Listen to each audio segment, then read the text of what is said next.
ಪುತ್ರೇತಿ ತನ್ಮಯತಯಾ ತರವೋಪಿ ನೇದುಃ ತಂ ಸರ್ವಭೂತಹೃದಯಂ ಮುನಿಮಾನತೋಸ್ಮಿ. ಮೂಕೋಪಿ ಯತ್ಪ್ರಸಾದೇನ ಮುಕುಂದಶಯನಾಯತೆ ರಾಜರಾಜಾಯತೆ ರಿಕ್ತೋ ರಾಘವೇಂದ್ರಂ ತಮಾಶ್ರಯೇ. ಆಪಾದಮೌಲಿಪರ್ಯಂತಂ ಗುರುಣಾಮಾಕೃತಿಂ ಸ್ಮರೇತ್ ತೇನ ವಿಘ್ನಾಃ ಪ್ರಣಶ್ಯಂತಿ ಸಿದ್ಧ್ಯಂತಿ ಚ ಮನೋರಥಾಃ.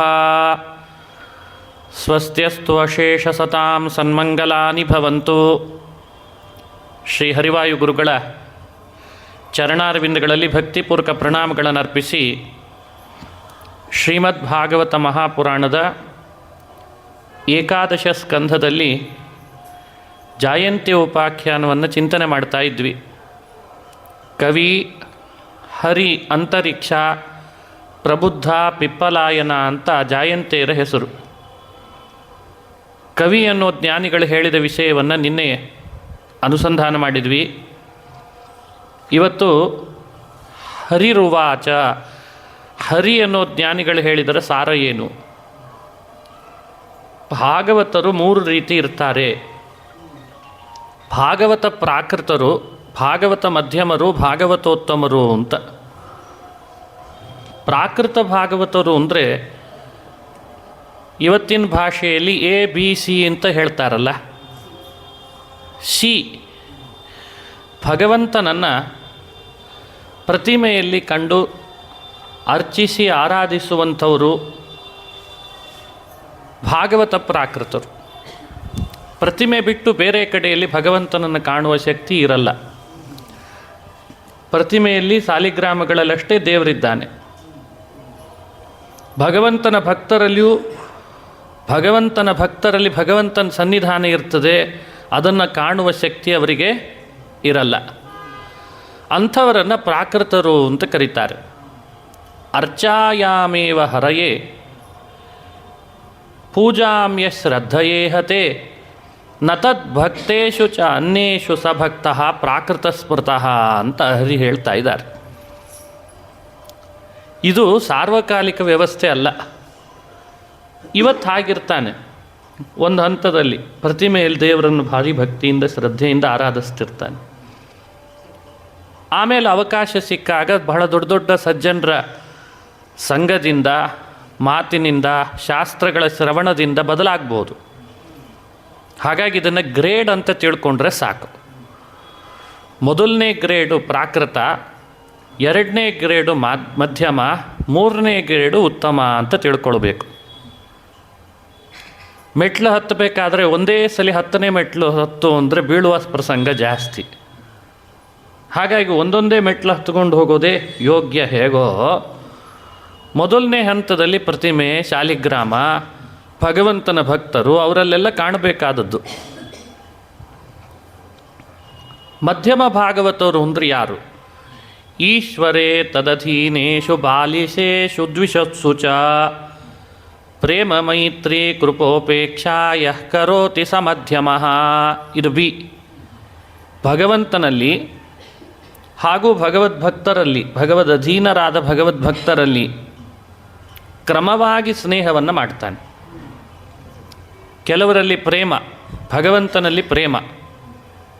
ಭಗವದ್ಭಕ್ತರಲ್ಲಿ ಕೆಲವರಲ್ಲಿ ಮೈತ್ರಿ.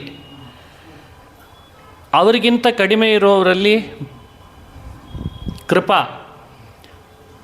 ಅವರೂ ಅಲ್ಲದೇ ಇದ್ದವರ ಬಗ್ಗೆ ಉಪೇಕ್ಷ.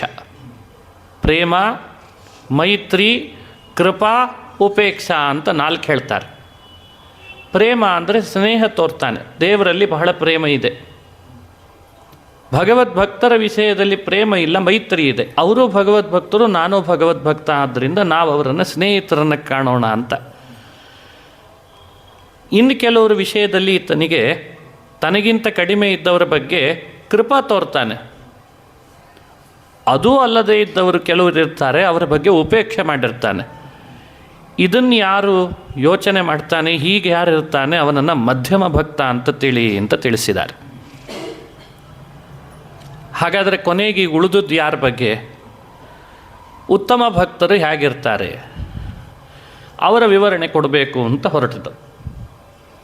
ತ್ರಿಭುವನ ವಿಭವ ಹೇತುಭಿರ್ವಿಕುಂಠ ಸ್ಮೃತಿಭಿರಜೇಶ ಸುರಾದಿಭಿರ್ವಿಮೃಗ್ಯಂ ನ ಚಲತಿ ಭಗವತ್ಪದಾರವಿಂದಾತ್ ಲವನಿಮಿಷಾರ್ಧಮಪಿ ಸ್ಮ ಸ ವೈಷ್ಣವಾಗ್ರ್ಯಃ. ಇದು ಭಾಗವತೋತ್ತಮರ ಲಕ್ಷಣ. ತ್ರಿಭುವನ ವಿಭವ ಹೇತುಭಿರ್ ವಿಕುಂಠ ಸ್ಮೃತಿಭಿಃ ಅಜೇಶ ಸುರಾದಿಭಿಃ ವಿಮೃಗ್ಯಾತ್. ಒಂದು ಕ್ಷಣವೂ ಭಗವಂತನ ಸ್ಮರಣೆಯಿಂದ ವಿಮುಖನಾಗ್ತಿರಲ್ಲ. ಆ ಥರದ್ದೊಂದು ವ್ಯಕ್ತಿತ್ವ ಇವನಲ್ಲಿ ಇರ್ತದೆ. ನಚಲತಿ ಭಗವತ್ ಪದಾರವಿಂದಾತ್ ಲವ ನಿಮಿಷ ಅರ್ಧಮಪಿ. ಲವ ನಿಮಿಷ ಅರ್ಧ. ಅವ್ರು ಎಲ್ಲೇ ಕೂಡಲಿ, ಯಾವುದೇ ಕೆಲಸ ಮಾಡ್ತಿರಲಿ, ಪ್ರಯಾಣ ಮಾಡ್ತಿರಲಿ, ಊಟ ಮಾಡ್ತಿರಲಿ, ನಿದ್ರೆ ಮಾಡ್ತಿರಲಿ, ಆ ಒಂದು ಕ್ಷಣವೂ ಕೂಡ ಹೃದಯದಲ್ಲಿ ಭಗವಂತನ ಪಾದಕಮಲಗಳನ್ನು ಅವರು ಮರ್ತಿರಲ್ಲಂತೆ. ಎಷ್ಟು ಶಕ್ತಿ ಇರಬೇಡ ಅವರಿಗೆ. ಅವನನ್ನು ಏನಂತ ಕರಿಬೇಕು ಅಂತಾರೆ?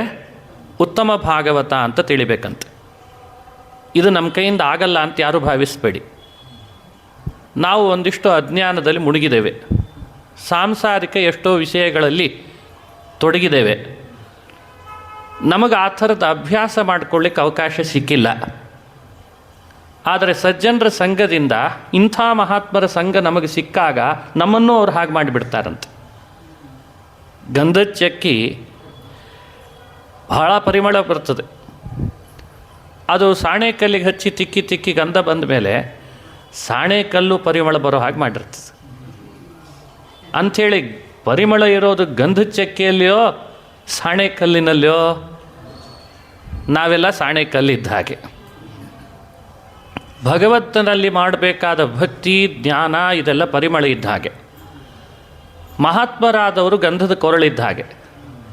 ಅವರೊಟ್ಟಿಗೆ ಸೇರಿ ಅವರೊಟ್ಟಿಗೆ ಕಾಲ ಕಳೆದು ಜೊತೆಗಿದ್ದುಬಿಟ್ರೆ ಅವರು ಹೇಗೆ ಕ್ಷಣ ಅರ್ಧ ಕ್ಷಣವೂ ಭಗವಂತನ ಪಾದದಿಂದ ವಿಮುಖರಾಗಲ್ವೋ, ನಮ್ಮನ್ನು ಹಾಗೆ ಮಾಡಿಬಿಡ್ತಾರೆ. ಲೌಕಿಕ ಮಾತಾಡ್ಲಿಕ್ಕೆ ಬಂದ ಕೂಡಲೇ ಬದಲಾಯಿಸಿಬಿಡ್ತಾರೆ ಅವ್ರ ಮಾತುಗಳನ್ನು. ಅವ್ರಿಗೆ ಅರ್ಥ ಆಗ್ತದೆ ಇವನೇನೋ ಬೇರೆ ಮಾತಾಡ್ಲಿಕ್ಕೆ ಶುರು ಮಾಡಿದ ಅಂತ. ಲವ ನಿಮಿಷಾರ್ಧಮಪಿ ಸ್ಮ ಸ ವೈಷ್ಣವಾಗ್ರ್ಯಃ. ಹೀಗೆ ಭಾಗವತೋತ್ತಮರ ಲಕ್ಷಣವನ್ನು ಅನುಸಂಧಾನ ಮಾಡಿಸ್ತಾರೆ ಹರಿ ಎನ್ನೋ ಜ್ಞಾನಿಗಳು. 3 ಶ್ಲೋಕ ಭಾಗವತೋತ್ತಮರ ಬಗ್ಗೆ ವಿವರಣೆ ಕೊಟ್ಟದ್ದು ಇಲ್ಲಿ ಕಂಡು ಬರ್ತದೆ. ವಿಸೃಜತಿ ಹೃದಯಂ ನಯಸ್ಯ ಸಾಕ್ಷಾತ್ ಹರಿರವಶಾಭಿಹಿತೋಪ್ಯಗೌಘನಾಶಃ ಪ್ರಣಯರಶನಯಾ ಧೃತಾಂಘ್ರಿಪದ್ಮಃ ಸಭವತಿ ಭಾಗವತ ಪ್ರಧಾನ ಉಕ್ತಃ. ಇದು ಮತ್ತೊಂದು ಶ್ಲೋಕ. ಪ್ರಣಯ ರಚನೆಯ ಧೃತಾಂಘ್ರಿ ಪದ್ಮ. ಯಾವ ಹಗ್ಗದಿಂದಲೂ ಕಟ್ಟಿಸ್ಲಿಕ್ಕಾಗಲ್ಲ ದೇವರ ಪಾದವನ್ನು. ಪ್ರಾಕೃತ ಹಗ್ಗಗಳಿದ್ದು ಹೋಗಿ ದೇವರ ಪಾದಕ್ಕೆ ಗಂಟು ಹಾಕ್ತೀನಿ ಅಂದ್ರೆ ಆಗ್ತದೆಯೇ? ಆಗಲ್ಲಪ್ಪ. ಒಂದು ಹಗ್ಗ ಮಾತ್ರ ಭಗವಂತನ ಪಾದಗಳನ್ನು ಕಟ್ಬೋದು. ಒಂದು ಹಗ್ಗ ಮಾತ್ರ ಸಮರ್ಥ. ಯಾವುದದು? ಪ್ರಣಯ ರಚನೆಯ. ಪ್ರಣಯ ಅಂದರೆ ಭಕ್ತಿ, ಪ್ರೀತಿ, ಪ್ರೇಮ. ರಶನ ಅಂದರೆ ಹಗ್ಗ. ಯಾರು ತಮ್ಮ ಹೃದಯದಲ್ಲಿ ಭಕ್ತಿಯ ಹಗ್ಗವನ್ನು ಭಗವಂತನ ಪಾದಪದ್ಮಕ್ಕೆ ಗಟ್ಟಿ ಕಟ್ಟಿರ್ತಾರಲ್ಲ, ಕಗ್ಗಂಟು ಮಾಡಿಕೊಂಡ್ರೂ ಪರವಾಗಿಲ್ಲ, ಬಿಡಿಸ್ಕೊಳ್ಳಿಕ್ಕಾಗಿರಬಾರ್ದು. ಅಂಥವರು ಹರಿ ಅವಶಾಭಿಹಿತ ಅಪಿ ಅಘೌಘನಾಶಃ. ನಮಗೆ ಮನಸ್ಸಿನಲ್ಲಿ ಸ್ಮರಣೆ ಇಲ್ಲ ದೇವರ ಬಗ್ಗೆ. ಪರವಶರಾಗಿ ಒಮ್ಮೆ ಭಗವಂತನನ್ನು ಹರಿ ಅಂತ ಸ್ಮರಣೆ ಮಾಡಿದರೆ ಪಾಪ ಕಳೆದು ಹೋಗ್ತದೆ. ಆದರೆ ದೇವರ ಸ್ಮರಣೆನೇ ಬಂದಿದೆ ಅಂತಿಲ್ಲ. ಆದರೆ ಬಾಯಲ್ಲಿ ಮಾತ್ರ ದೇವರ ನಾಮ ಬಂದಿರ್ತದೆ. ಅಂಥ ಸಾಮರ್ಥ್ಯ ಭಗವಂತನಿಗಿದೆ. ಅವನ ಪಾದಕಮಲಗಳನ್ನು ಭಕ್ತಿಯ ಪಾಶದಿಂದ ಯಾರು ಗಟ್ಟಿಯಾಗಿ ಕಟ್ಟಿಕೊಳ್ಳುತ್ತಾನೆ ಅವನನ್ನು ನಾನೇನಂತ ಕರಿತೇನೆ ಅಂತಾರೆ? ಭಾಗವತ ಪ್ರಧಾನ ಉಕ್ತಃ. ಅವನು ಭಾಗವತೋತ್ತಮ ಅಂತ ತಿಳಿಬೇಕು.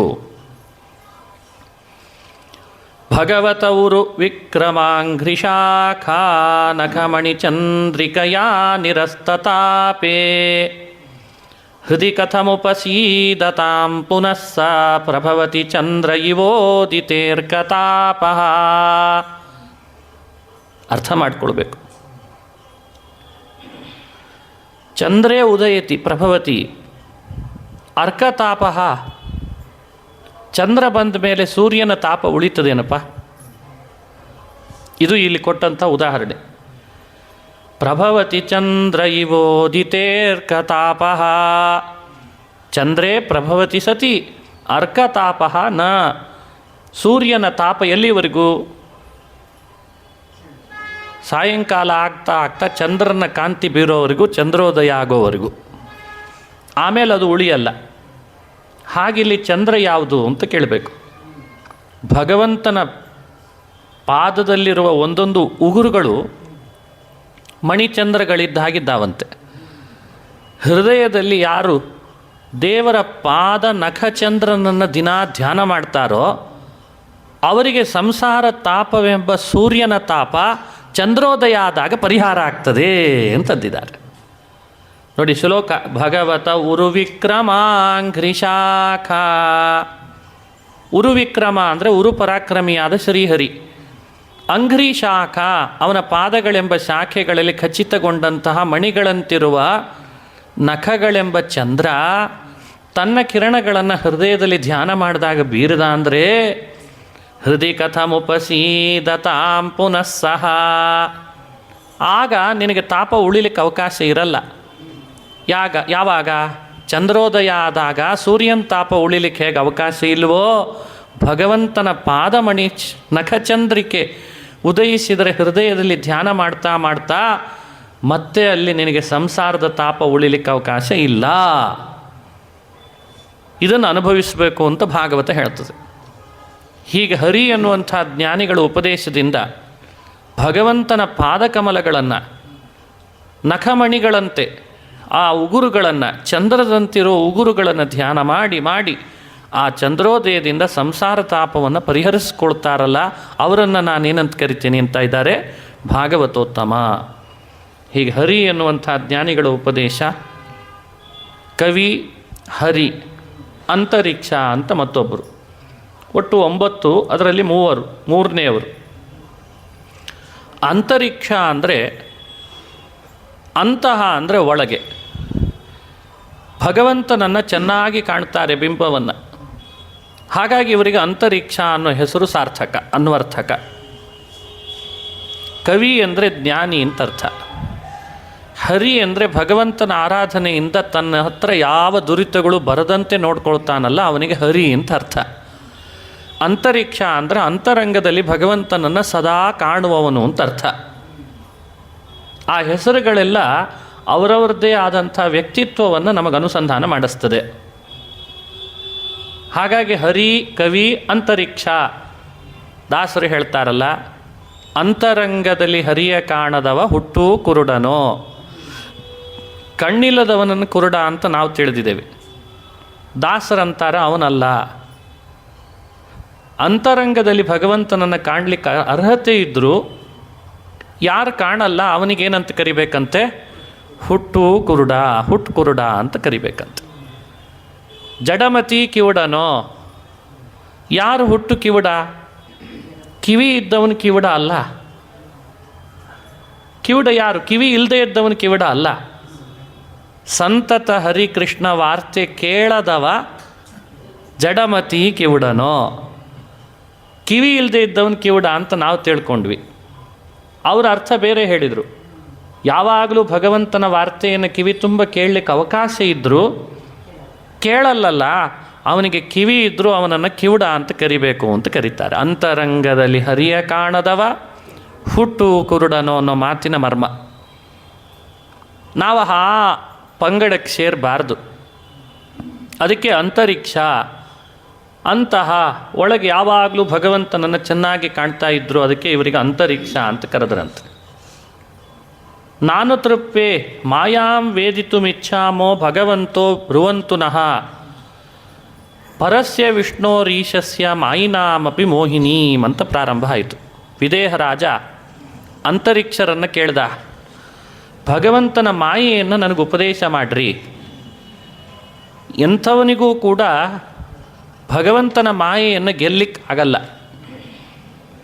ನಾವು ಅಂದ್ಕೊಂಡಿದ್ದೇವೆ ನಾವು ಎಲ್ಲ ಗೆದ್ದು ಬಂದಿದ್ದೇವಪ್ಪ ನಿವೃತ್ತರೀಗ ಅಂತ.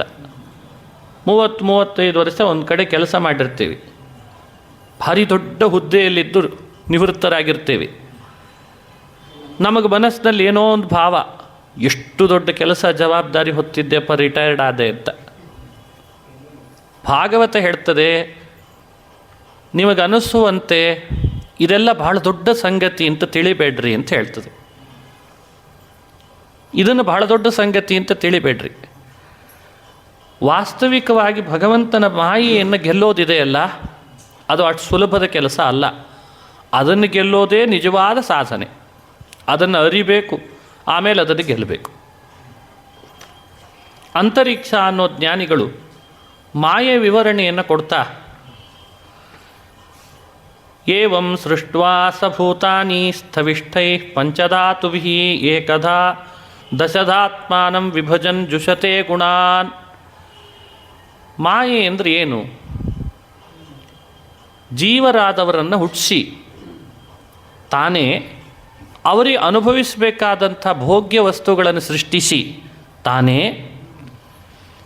ಅನುಭವಕ್ಕೆ ಅಂತ ಕೊಡೋದು ತಾನೇ ಅಂತಾಗಿಯೂ ಭಗವಂತ ತನ್ನ ಬಗ್ಗೆ ಪರಿಚಯ ಕೊಡದೇ ಇರೋ ಹಾಗೆ ಅನುಭವ ಕೊಡ್ತಿರ್ತಾನಲ್ಲ, ಅದನ್ನು ಮಾಯೆ ಅಂತ ಕರೀತಾರಂತೇಳಿ. ಮಾಯೆ ಅಂದರೆ ಬೇರೆ ಏನಲ್ಲ.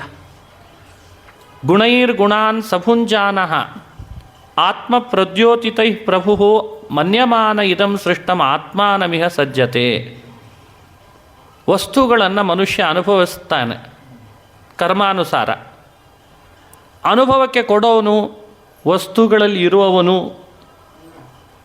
ಅನುಭವ ಮಾಡಲಿಕ್ಕೆ ಅವುಗಳನ್ನೆಲ್ಲ ಸನ್ನಿಧಿಗೆ ತರೋನು, ಹತ್ತಿರಕ್ಕೆ ತರೋನು ಎಲ್ಲ ಅವನೇ.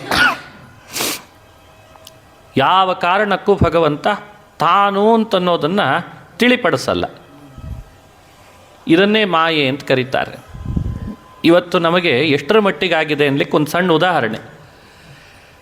ಎಲ್ಲ ಭಗವಂತ ಮಾಡ್ತಾನಾದರೂ ನಮ್ಮ ಮಾತಿನ ವ್ಯವಹಾರದಲ್ಲಿ ಹ್ಯಾಕೆ ಕಾಣ್ತದೆ? ಭಾಳ ಕಷ್ಟಪಟ್ಟರೆ ಜೀವನದಲ್ಲಿ ನೀವು ಅಂತ ಯಾರ್ದಾದ್ರೂ ಬಗ್ಗೆ ಯಾರನ್ನಾದರೂ ಮಾತನಾಡಿಸ್ಲಿಕ್ಕೆ ಹೋಗಿ ಕೂಡಲೇ ಅವ್ರು ಏನಂತಾರೆ? ಇದೆಲ್ಲ ದೇವರ ಮಹಿಮೆ ಅಂತ ಹೇಳಲ್ಲ ಅವರು. ಅವರ ಬಾಯಲ್ಲಿ ಬರೋದೇನು? ಎಲ್ಲ ನಮ್ಮ ಕರ್ಮ, ಎಲ್ಲ ನಮ್ಮ ಹಣೆ ಬಾರ. ಅಲ್ಲ, ಅದು ನಿಜವೇ, ಕರ್ಮ ಅಲ್ಲ ಅಂತ ಯಾರಂದರು? ವಾಸ್ತವಿಕ ಅದು. ಆದರೂ ಅವನಿಗೆ ಆ ಕರ್ಮದ ಹಿನ್ನೆಲೆಯಲ್ಲೂ ಒಬ್ಬನಿದ್ದಾನೆ, ಅವನು ಸ್ವತಂತ್ರ, ನಾನು ಅಸ್ವತಂತ್ರ, ಅವನ ಅನುಭವಕ್ಕೆ ಕೊಟ್ಟ ಅಂತ ಹೀಗೆಲ್ಲ ಆಯಿತು. ಅವನನ್ನು ಮರ್ತದ್ರಿಂದ ನಾನು ಮಾಡಬಾರ್ದದ್ದನ್ನು ಮಾಡಿದೆ, ಈ ಯೋಚನೆ ಬರಲ್ಲ ಮನುಷ್ಯನಿಗೆ. ಇದಕ್ಕೆ ಮಾಯೆ ಅಂತ ಕರೆಯೋದಂತೆ. ಎಲ್ಲ ಸರಿ, ಪುರಾಣ ಶಾಸ್ತ್ರ ನಾವೆಲ್ಲ ಅದರದ್ದೇ ಅಧ್ಯಯನ ಪಾರಾಯಣ ಮಾಡ್ತಾ ಇದ್ದರೂ ಮನುಷ್ಯನಿಗೆ ಆ ವಿವೇಕ ಬರಲ್ಲ. ಕರ್ಮಾಣಿ ಕರ್ಮಭಿಃ ಕುರ್ವನ್ ಸನಿಮಿತ್ತಾನಿ ದೇಹಭೃತ್ ತತ್ತತ್ ಕರ್ಮಫಲಂ ಗೃಹ್ಣನ್ ಭ್ರಮತೀಹ ಸುಖೇತರಂ. ಕರ್ಮಾಣಿ ಕರ್ಮಭಿಃ ಕುರ್ವನ್, ಈ ಜನ್ಮದಲ್ಲಿ ಕರ್ಮಗಳನ್ನು ಯಾಕೆ ಮಾಡ್ತಾ ಇದ್ದಾನೆ? ಹಿಂದಿನ ಜನ್ಮದಲ್ಲಿ ಉಳಿಸಿದ್ದ ಅಥವಾ ಮಾಡಿದ್ದ, ಅದರದ್ದು ಫಲವಾಗಿ ಮತ್ತೆ ಕರ್ಮ ಮಾಡಲಿಕ್ಕೆ ಶುರು ಮಾಡಿದ್ದಾನೆ. ಈಗ ಮಾಡಿದ್ದ ಕರ್ಮದಿಂದಲೂ ಮತ್ತೆ ಪುನಃ ಅಲ್ಲಿಗೆ ಮುಕ್ತಾಯ ಹಾಡಿದ್ನ.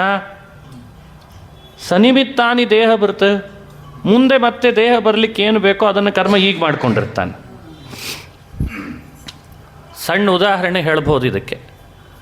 ನಮ್ಮದೆಲ್ಲ ಕರ್ಮದ ವ್ಯವಸ್ಥೆ ಹೇಗಿದೆ ಅಂದರೆ, ರಕ್ತ ಬೀಜಾಸುರ ಅಂತಾರೆ ಒಬ್ಬರು ಹಿರಿಯರು. ಅವನೊಬ್ಬ ಅಸುರ ತಪಸ್ಸು ಮಾಡಿ ಶಿವನಿಗೆ ಕೇಳ್ದ, ನನಗೆ ಸಾವು ಬರಬಾರ್ದು. ಅದೆಲ್ಲ ಆಗಲ್ಲ ಅಂದ್ರಂತೆ. ಸಾವು ಬರಬಾರ್ದು ಎಲ್ಲ ಆಗಲ್ಲ, ಬೇರೆ ಕೇಳ್ಕೊ. ಅವನೇನು ಮಾಡಿದ ಉಪಾಯ, ನನ್ನನ್ನು ಯಾರಾದರೂ ಕೊಂದರೆ ನನ್ನ ದೇಹದಿಂದ ರಕ್ತ ಒಂದು ಹನಿ ಭೂಮಿಯ ಮೇಲೆ ಬಿದ್ದರೆ ಮತ್ತೆ ಸಾವಿರಾರು ಜನ ಅಲ್ಲಿ ಹುಟ್ಕೊಳ್ಬೇಕು ನನ್ನಂತೆ ನಾನು. ಹೀಗಾಗಿ ಅವನನ್ನು ಕೊಲ್ಲೋದೇ ಸಮಸ್ಯೆ. ಒಂದು ಬಾರಿ ಕೊಂದರೆ ರಕ್ತ ಭೂಮಿಯಲ್ಲಿ ಬಿದ್ದು ಕೂಡಲೇ ಸಾವಿರಾರು ಹುಟ್ಕೊಳ್ತಾ ಇದ್ರಂತೆ. ಉದಾಹರಣೆಯ ಉದ್ದೇಶ ನಮ್ಮ ಕರ್ಮಗಳು ಹಾಗಿದ್ದಾವೆ ಅಂತ. ನಾವು ಮಾಡ್ತಿರುವ ಕರ್ಮಗಳು ಹೇಗಿದ್ದಾವೆ? ನಾವು ಫುಲ್ ಸ್ಟಾಪ್ ಹಾಕಲಿಕ್ಕೆ ಕರ್ಮಗಳನ್ನು ಮಾಡ್ತಾ ಇಲ್ಲ, ವಿರಾಮ ತಗೊಳ್ಳಿಕ್ಕೆ ಕರ್ಮಗಳನ್ನು ಮಾಡ್ತಾ ಇಲ್ಲ. ಯಾಕೆಂದರೆ ಸಮರ್ಪಣೆಯ ಭಾವ ಇಲ್ಲ, ಅನುಸಂಧಾನ ಅಂತೂ ಇಲ್ಲವೇ ಇಲ್ಲ. ಮಾಡಿಸುವವನು ಯಾರು ಒಳಗೆ ಅಂತ ಸರ್ವಕರ್ತೃತ್ವದ ಅನುಸಂಧಾನ ಇಲ್ಲ. ಹಾಗಾಗಿ ಆ ಕರ್ಮದ ಸಂತತಿ ರಕ್ತ ಬೀಜಾಸುರನಂತ ಆಗಿಬಿಟ್ಟಿದೆ. ಇದೆಲ್ಲ ಮಾಯೆಯ ಪ್ರಭಾವವೇ ಸರಿ. ಸಂಹಾರ ಹೇಗೆ ಮಾಡ್ತಾನೆ ಭಗವಂತ, ಅದು ಒಂದು ಮಾಯೆನೇ. ಅದನ್ನು ವಿವರಣೆ ಕೊಡ್ತಾರೆ. 100 ವರ್ಷ ಘೋರವಾದ ಮಳೆ, 100 ವರ್ಷ ಬೆಂಕಿ, ಅದರ ತಾಪ, ಅವುಗಳನ್ನೆಲ್ಲ ವಿವರಣೆ ಕೊಡ್ತಾರೆ. ಸಂವರ್ತಕ ಅನ್ನೋ ಹೆಸರಿನ ಮೋಡಗಳನ್ನು ತರಿಸಿ ಸಮಯ ಬಂದಾಗ, ಪ್ರಳಯ ಕಾಲ ಬಂದಾಗ ಸಂವರ್ತಕ ಮೋಡಗಳನ್ನು ತರಿಸಿ ಮಳೆ ಸುರಿಸ್ತಾನಂತೆ. 100 ವರ್ಷ ಮಳೆ ಊಹಿಸಲಿಕ್ಕೇ ಇಲ್ಲ. ಆ ಮಳೆಯ ಮೂಲಕವಾಗಿ ಎಲ್ಲೆಡೆ ನೀರು ಆವರಿಸುವಂತೆ ಮಾಡಿಬಿಡ್ತಾನೆ. ಎಲ್ಲ ಪ್ರಪಂಚದ ಭೂತಗಳನ್ನು ಅದರದ್ದೇ ಕಾರಣ ವಸ್ತುಗಳಲ್ಲಿ ಲಯಗೊಳಿಸ್ತಾನೆ. ಅಂದರೆ ಯಾವುದು ಯಾವುದರಿಂದ ಹುಟ್ಟು ಪಡೆದಿರ್ತದೋ ಅದನ್ನು ಅಲ್ಲಿಯೇ ಮತ್ತೆ ಪುನಃ ಲಯ ಮಾಡ್ತಾನಂತೆ. ಭೂಮಿಯನ್ನು ನೀರಿನಲ್ಲಿ, ನೀರನ್ನು ಬೆಂಕಿಯಲ್ಲಿ, ಬೆಂಕಿಯನ್ನು ವಾಯುವಿನಲ್ಲಿ, ವಾಯುನನ್ನು ಆಕಾಶದಲ್ಲಿ, ಹೀಗೆ ಲಯಗೊಳಿಸ್ತಾನಂತೆ ಭಗವಂತ. ಈ ಲಯ ಚಿಂತನೆಯನ್ನು ಹೇಳ್ತಾ ಬರ್ತಾರೆ. ಹೀಗೆ ಭಗವಂತ ತನ್ನದೇ ಆದಂಥ ಶಕ್ತಿಯಿಂದ ಪಾತಾಳ ತಳಮಾರಭ್ಯ ಸಂಕರ್ಷಣ ಮುಖಾನಲಹ, ಪಾತಾಳದ ತಳದಿಂದ ಆರಂಭಿಸಿ ಸಂಕರ್ಷಣವೆಂಬ ಹೆಸರಿನ ಅನಲಹ ಬೆಂಕಿಯನ್ನು ಪ್ರಜ್ವಲಗೊಳಿಸಿ ಇಡೀ ಪ್ರಪಂಚವನ್ನು ನುಂಗಿ ಹಾಕಿಬಿಡ್ತಾನಂತೆ. ಇಡೀ ಜಗತ್ತು ನುಗ್ಗಿ ಹಾಕ್ತಾನೆ. ದಹನ್ ಊರ್ಧ್ವಜಿಕೋ ವಿಶ್ವಕ್ ವರ್ಧತೆ ವಾಯುನೇರಿತಃ. ಗಾಳಿ ಬಂದ ಹಾಗೆ ಬೆಂಕಿ ಜೋರಾಗ್ತದೆ. ಹೇಗೋ ಗಾಳಿ ಬರಿಸಿ ತನ್ನ ಸಂಕರ್ಷಣ ಅನಲವನ್ನು ಜೋರುಗೊಳಿಸಿ ಎಲ್ಲ ಪ್ರಪಂಚವನ್ನು ಸುಟ್ಟು ಬೂದಿ ಮಾಡ್ತಾನೆ. ಇದು ಭಗವಂತನ ಮಾಯೆ. ಸೃಷ್ಟಿ ಮಾಡಲಿಕ್ಕೆ ಭಗವಂತ ಎಷ್ಟು ಉತ್ಸಾಹ, ಅಷ್ಟೇ ಉತ್ಸಾಹ ಸಂಹಾರದೊಳಗೂ ಇದೆ ದೇವರಿಗೆ. ಎಷ್ಟು ನಿರಪೇಕ್ಷ, ಅಷ್ಟೇ ನಿರಪೇಕ್ಷ ಸಂಹಾರದಲ್ಲಿಯೂ ಇದೆ ಅಂತೆ. ಇದನ್ನೇ ಭಗವಂತನ ಮಾಯೆ ಅಂತ ಕರಿಬೇಕು ಅಂತಾರೆ. ಏವಂ ಏಷಾ ಮಾಯಾ ಭಗವತಃ ಸರ್ಗಸ್ಥಿತ್ಯಂತಕಾರಿಣಿ. ಸರ್ಗಕಾರಿಣಿ, ಅಂತಕಾರಿಣಿ, ಸ್ಥಿತಿಕಾರಿಣಿ ಚ ಮಾಯಾ ತ್ರಿವರ್ಣಾವರ್ಣಿತಾಸ್ಮಾಭಿ ಕಿಂಭೂಯ ಶ್ರೋತುಮಿಚ್ಛಸಿ. ಅಂತೂ ನಿನಗೆ ಸೃಷ್ಟಿಕಾರಿ ಮಾಯಾ, ಸ್ಥಿತಿಕಾರಿ ಮಾಯಾ, ಅಂತಕಾರಿಣಿ ಮಾಯಾ, ಈ 3 ಮಾಯೆಯನ್ನು ವಿವರಣೆ ಕೊಟ್ಟಿದ್ದೇನಲ್ಲಪ್ಪ, ಇದನ್ನು ಯಥಾವತ್ತಾಗಿ ಅನುಸಂಧಾನ ಮಾಡು. ಭಗವಂತ ಹೇಗೆ ಮಾಡ್ತಾನೆ ಅಂತ ಇನ್ನೇನಾದರೂ ಹೆಚ್ಚಿನ ಕೇಳೋ ಅಭಿಪ್ರಾಯ ಇದ್ದರೆ ಕೇಳು ಅಂತಂದ್ರಂತೆ. ಹೀಗೆ ಅಂತರಿಕ್ಷ ಅನ್ನೋ ಜ್ಞಾನಿಗಳು ಉಪದೇಶ ಮಾಡಿದ್ದನ್ನು ನೋಡಿದ್ವಿ. ಪ್ರಬುದ್ಧ ಅಂತ ಮತ್ತೊಬ್ಬ ಜ್ಞಾನಿಗಳ ಉಪದೇಶ. ವಿದೇಹ ರಾಜ ಅವರನ್ನು ಪ್ರಶ್ನಿಸಿದ. ಯಥೈತಾಂ ಐಶ್ವರೀಂ ಮಾಯಾಂ ದುಸ್ತರಾಮ ಕೃತಾತ್ಮಭಿ. ಹೌದು, ಈ ಮಾಯೆ ಏನೋ ಬಹಳ ದುಸ್ತರ, ದಾಟ್ಲಿಕ್ಕಾಗಲ್ಲ. ಎಲ್ಲರೂ ಸೃಷ್ಟಿಗೆ ಬರೋರೆ, ಎಲ್ಲರೂ ಸ್ಥಿತಿಗೆ ಬರೋರೆ, ಎಲ್ಲರೂ ಸಂಹಾರದೊಳಗೆ ಮತ್ತೆ ಪುನಃ ಸೇರೋರೆ. ಇಂಥ ಮಾಯೆಯಿಂದ ದೂರ ಸರಿಸಲಿಕ್ಕೇನಾದರೂ ಉಪಾಯ ಇದೆನಾ? ಅಂದರೆ ಸೃಷ್ಟಿಗೆ ಬರದಂತೆ, ಸ್ಥಿತಿಗೆ ಬರದಂತೆ, ಸಂಹಾರಕ್ಕೆ ಬರದಂತೆ ಮಾಡ್ಕೊಳ್ಬೋದಾ ಅಂತ ಪ್ರಶ್ನೆ ಕೇಳಿದ.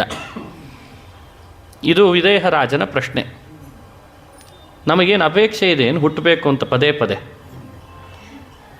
ನಮಗೇನು ಅಪೇಕ್ಷೆ ಇದೆನಾ? ಸಂಹಾರ, ಹುಟ್ಟು, ಸಾವು ಇವುಗಳಲ್ಲಿ ಬರ್ತಾ ಇರಬೇಕು ಅಂತ ಅಪೇಕ್ಷೆ ಇದೆನಾ? ಯಾರಿಗಿದೆ? ದಾಟಬೇಕು ಅಂಥೇಳೇ ಇದೆ ನಮಗೆ ಈ ಮಾಯೆಯನ್ನು. ಹಾಗಾದ್ರೆ ಉಪಾಯ ಬೇಕಲ್ಲ ಅಂತ ಪ್ರಶ್ನಿಸಿದ ವಿದೇಹರಾಜ.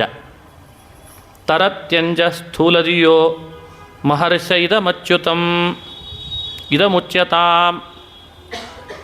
ಬಹಳ ಚಮತ್ಕಾರ, ಬಹಳ ಅದ್ಭುತ.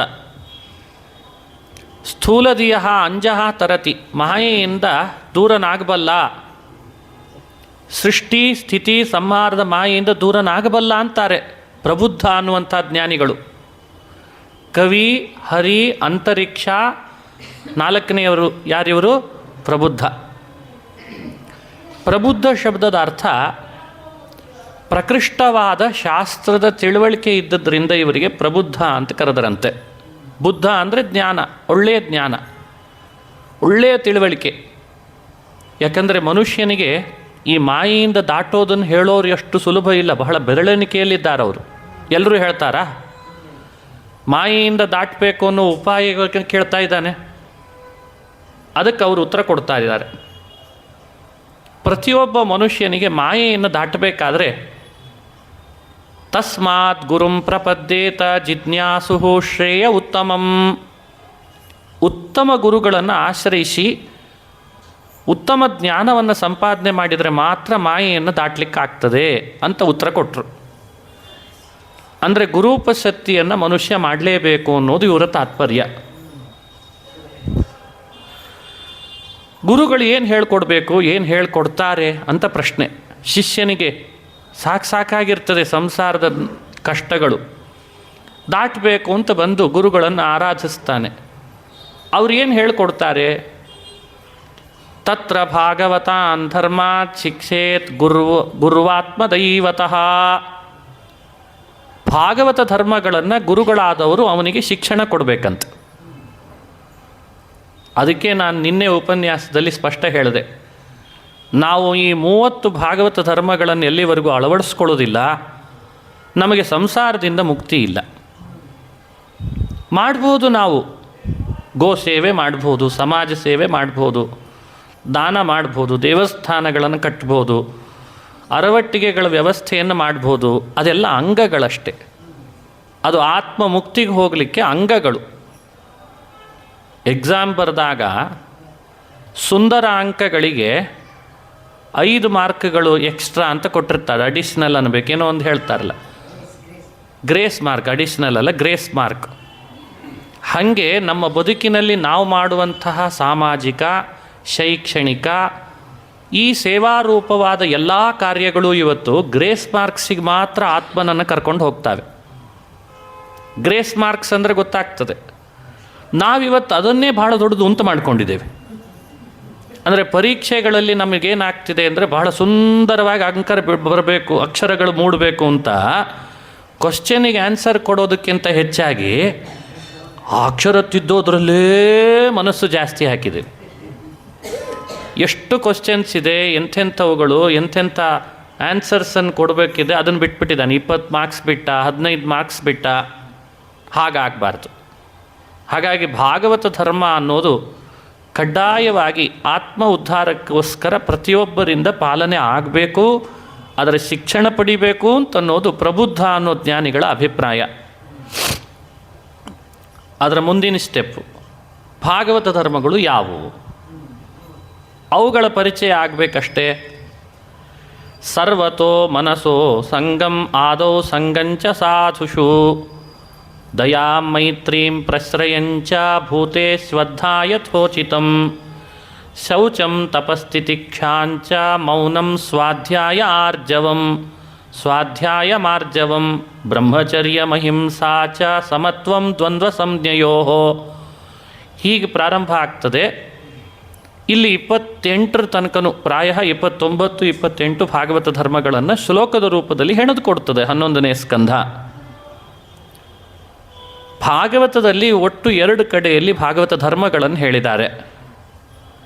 7ನೇ ಸ್ಕಂಧದಲ್ಲಿ ನಾರದರ ಉಪದೇಶದಲ್ಲಿ ಮೂಡಿ ಬಂದದ್ದು ಒಂದು, 11ನೇ ಸ್ಕಂಧದಲ್ಲಿ ಪ್ರಬುದ್ಧರ ಉಪದೇಶದಲ್ಲಿ ಮೂಡಿ ಬರ್ತಾ ಇರೋದು ಮತ್ತೊಂದು. ಎರಡನ್ನೂ ಮನುಷ್ಯ ಕಂಪೇರ್ ಮಾಡಬೇಕು, ಕಂಪ್ಯಾರಿಟಿವ್ ಸ್ಟಡಿ ಎರಡನ್ನೂ ಮಾಡಬೇಕು. ಆದರೆ ಪದಗಳು ಬೇರೆ ಇವೆ, ಒಂದನ್ನೇ ಹೇಳಿರ್ತಾರೆ ಅರ್ಥ. ಅದನ್ನು ಸಾರೋದ್ಧಾರಕಾರರು ಸಂಶೋಧನೆ ಮಾಡಿ 30ರಲ್ಲಿ ಎಲ್ಲವನ್ನೂ ಬಂದಿದೆ ಅಂತ ವ್ಯಾಖ್ಯಾನ ಮಾಡಿ ಕೊಡ್ತಾರೆ. ಇದು ವಿಷ್ಣು ತೀರ್ಥರ ಮಹಿಮೆ. ಭಾಗವತ ಸಾರೋದ್ಧಾರ ಅಂತ ಒಂದಿದೆ, ಅಲ್ಲಿ ಭಾಗವತ ಧರ್ಮೋಪದೇಶ ಪ್ರಕರಣ ಅಂತ ಒಂದು ಪ್ರಕರಣ. ಅವರು ಪ್ರಾರಂಭದಲ್ಲಿ ವ್ಯಾಖ್ಯಾನ ಮಾಡುವಾಗ ಇದನ್ನು ಹೇಳ್ತಾರೆ, ನಾನು 7ನೇ ಸ್ಕಂಧ ಹಾಗೂ 11ನೇ ಸ್ಕಂಧದಲ್ಲಿ ಬಂದದ್ದು ಎರಡನ್ನೂ ಸೇರಿಸಿ ಯಾವುದು ಪುನರುಕ್ತವಾಗಿಲ್ಲ ಅನ್ನೋದನ್ನು ನಿಮಗೆ ಮನದಟ್ಟು ಮಾಡಿ ವಿವರಣೆ ಕೊಡ್ತೇನೆ ಅಂತ ಹೇಳಿದ್ದಾರೆ. 11ನೇ ಸ್ಕಂಧ ಪ್ರಧಾನ ವಿಷಯವೇ ಭಾಗವತದ ಧರ್ಮ. ನಿನ್ನೆ ಹೇಳುವಾಗ ಇದನ್ನು ಅಪ್ಲಿಕೇಶನ್ ಅಂತ ನಾನು ಅದಕ್ಕೆ ತಿಳಿಸಿದೆ. ಅಪ್ಲಿಕೇಶನನ್ನು ಅಪ್ಲೈ ಮಾಡ್ಕೊಳ್ಳೋದು ಕಲಿಬೇಕು. 11ರಲ್ಲಿ ಹೇಳುವ ಈ ಭಾಗವತ ಧರ್ಮಗಳನ್ನು ಇನ್ನು ಉಳಿದ 10 ಸ್ಕಂಧಗಳಲ್ಲಿ ಯಾರ್ಯಾರ ಪಾತ್ರಗಳ ಕಥೆ ಹೇಳ್ತದೆ ಭಾಗವತ, ಆ ಪಾತ್ರಗಳಲ್ಲಿ ಈ ಧರ್ಮಗಳು ಹೇಗೆ ಸೇರ್ಕೊಂಡಿದ್ದು ಅಂತ ಅಪ್ಲೈ ಮಾಡಿಕೊಳ್ಬೇಕು.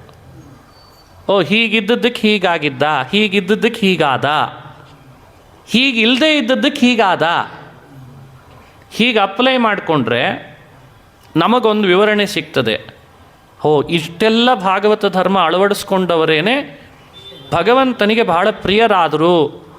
ಆವಾಗ ನಾವೂ ಕೂಡ ದೇವರಿಗೆ ಪ್ರಿಯರಾಗಬೇಕಾದ್ರೆ ನಮ್ಮಿಂದ ಭಾಗವತ ಧರ್ಮಗಳನ್ನು ಅನುಷ್ಠಾನ ಆಗಲಿ ಅಂತ ದೇವರು ಅಪೇಕ್ಷೆ ಪಡ್ತಾನೆ. ಭಾಗವತದ ಉದ್ದೇಶವೇ ಅದು. ಭಾಗವತದ ಉದ್ದೇಶ ಏನು? ತೇನೇ ಬ್ರಹ್ಮಹೃದಯಾದಿ ಕವಯೇ, ಭಾಳ ಹೃದಯದಿಂದ ಅಂತಃಕರಣದಿಂದ ಉಪದೇಶ ಮಾಡಿದ ಕೃತಿ ಅಂದರೆ ಅದು ಭಾಗವತ. ಅಂತಃಕರಣದಿಂದ ಯಾವಾಗ ಹೇಳ್ತಾರೆ? ಮಕ್ಕಳು ದಾರಿ ತಪ್ಪಬಾರದು ಅನ್ನೋದು ತಾನೇ ಅಮ್ಮನಿಗೆ ಉದ್ದೇಶ. ಯಾವಾಗಲೂ ಬಡತನ, ಅಳೋದು, ರೋಗ ರುಜಿನ, ಬಳಲೋದು ಇಂಥವುಗಳಲ್ಲಿ ಇರಲಿ ಅಂತ ಯಾವ ಅಮ್ಮ ತಮ್ಮ ಮಕ್ಕಳ ಬಗ್ಗೆ ಅಪೇಕ್ಷಿಸ್ತಾಳೆ? ಅವಳ ಅಮ್ಮನ ಆಗ್ತಾಳೆ. ಆವಾಗ ಒಂದು ಜನ್ಮದ ತಾಯಿಗೇ ಆ ಅಪೇಕ್ಷೆ ಇರಲ್ಲ ತನ್ನ ಮಕ್ಕಳ ಬಗ್ಗೆ. ಎದೆ ಉದ್ದ ಬೆಳೀಲಿ, ದಷ್ಟಪುಷ್ಟ ಬೆಳೀಲಿ, ನಿರೋಗಿಯಾಗಲಿ, ಚೆನ್ನಾಗಿ ಸಂಪಾದನೆ ಮಾಡಲಿ, ಒಳ್ಳೆ ಹೆಸರು ತಗೊಳ್ಳಿ, ಒಳ್ಳೆ ಬಟ್ಟೆ ಹಾಕ್ಕೊಳ್ಳಿ. ಒಂದು ಜನ್ಮದ ಅಮ್ಮನಿಗೆ ಇಷ್ಟು ಆಸೆ ಇದೆ ಅಂತೆ. ಒಂದೇ ಜನ್ಮ ಅವಳಿಗೂ ನಮಗೂ ಸಂಬಂಧ ಅಷ್ಟೇ. ಒಂದು ಜನ್ಮದ ಅಮ್ಮನಿಗೂ ನಮಗೂ ಇರುವ ಸಂಬಂಧ ಇಷ್ಟಿದ್ದರೆ ಅಮ್ಮ ಅಷ್ಟು ಕನಸು ಕಟ್ಕೊಳ್ತಾಳೆ ಮಕ್ಕಳ ಬಗ್ಗೆ. ಅನಾದಿಯಿಂದ ನಮಗೂ ಅವನಿಗೂ ಸಂಬಂಧ ಯಾವತ್ತೂ ಕಡಿಲಿಕ್ಕೇ ಇಲ್ಲ. ಈ ಕರಳು ಬಳ್ಳಿ ಅಂತ ಕತ್ತರಿಸ್ತಾರಂತೆ ಡಾಕ್ಟ್ರು. ಅಮ್ಮನಿಗೆ ಏನು ಸಮಸ್ಯೆ ಆಗಬಾರ್ದು, ಮಕ್ಕಳಿಗೆ ಸಮಸ್ಯೆ ಆಗಬಾರ್ದು ಅಂತ. ದೇವರು ನಮ್ಮ ಜೊತೆಗೆ ಕರಳು ಬಳ್ಳಿ ಕತ್ತರಿಸ್ಕೊಳ್ಳೇ ಇಲ್ಲ. ಅಷ್ಟು ಗಟ್ಟಿ ಇಟ್ಕೊಂಡಿದ್ದಾನೆ ನನ್ನನ್ನು, ನಮ್ಮನ್ನೆಲ್ಲರನ್ನು. ಮಮೈವಾಂಶೋ ಜೀವಲೋಕೆ ಜೀವಭೂತ ಸನಾತನಃ. ಮಮೈವಾಂಶ ಅರ್ಜುನನಿಗೆ ಹೇಳಿದ ಕೃಷ್ಣ, ನಿನಗೇನು ಅಣ್ಣ, ತಮ್ಮ, ಮಾವ, ಅಪ್ಪ, ದೊಡ್ಡಪ್ಪ, ಚಿಕ್ಕಪ್ಪ ಅಂತ ಒಂದು ಜನ್ಮದ ಸಂಬಂಧ ಹೇಳ್ಕೊಂಡು ಆಟ ಆಡ್ತಾ ಇದ್ದೀಯಲ್ಲ ಅರ್ಜುನ.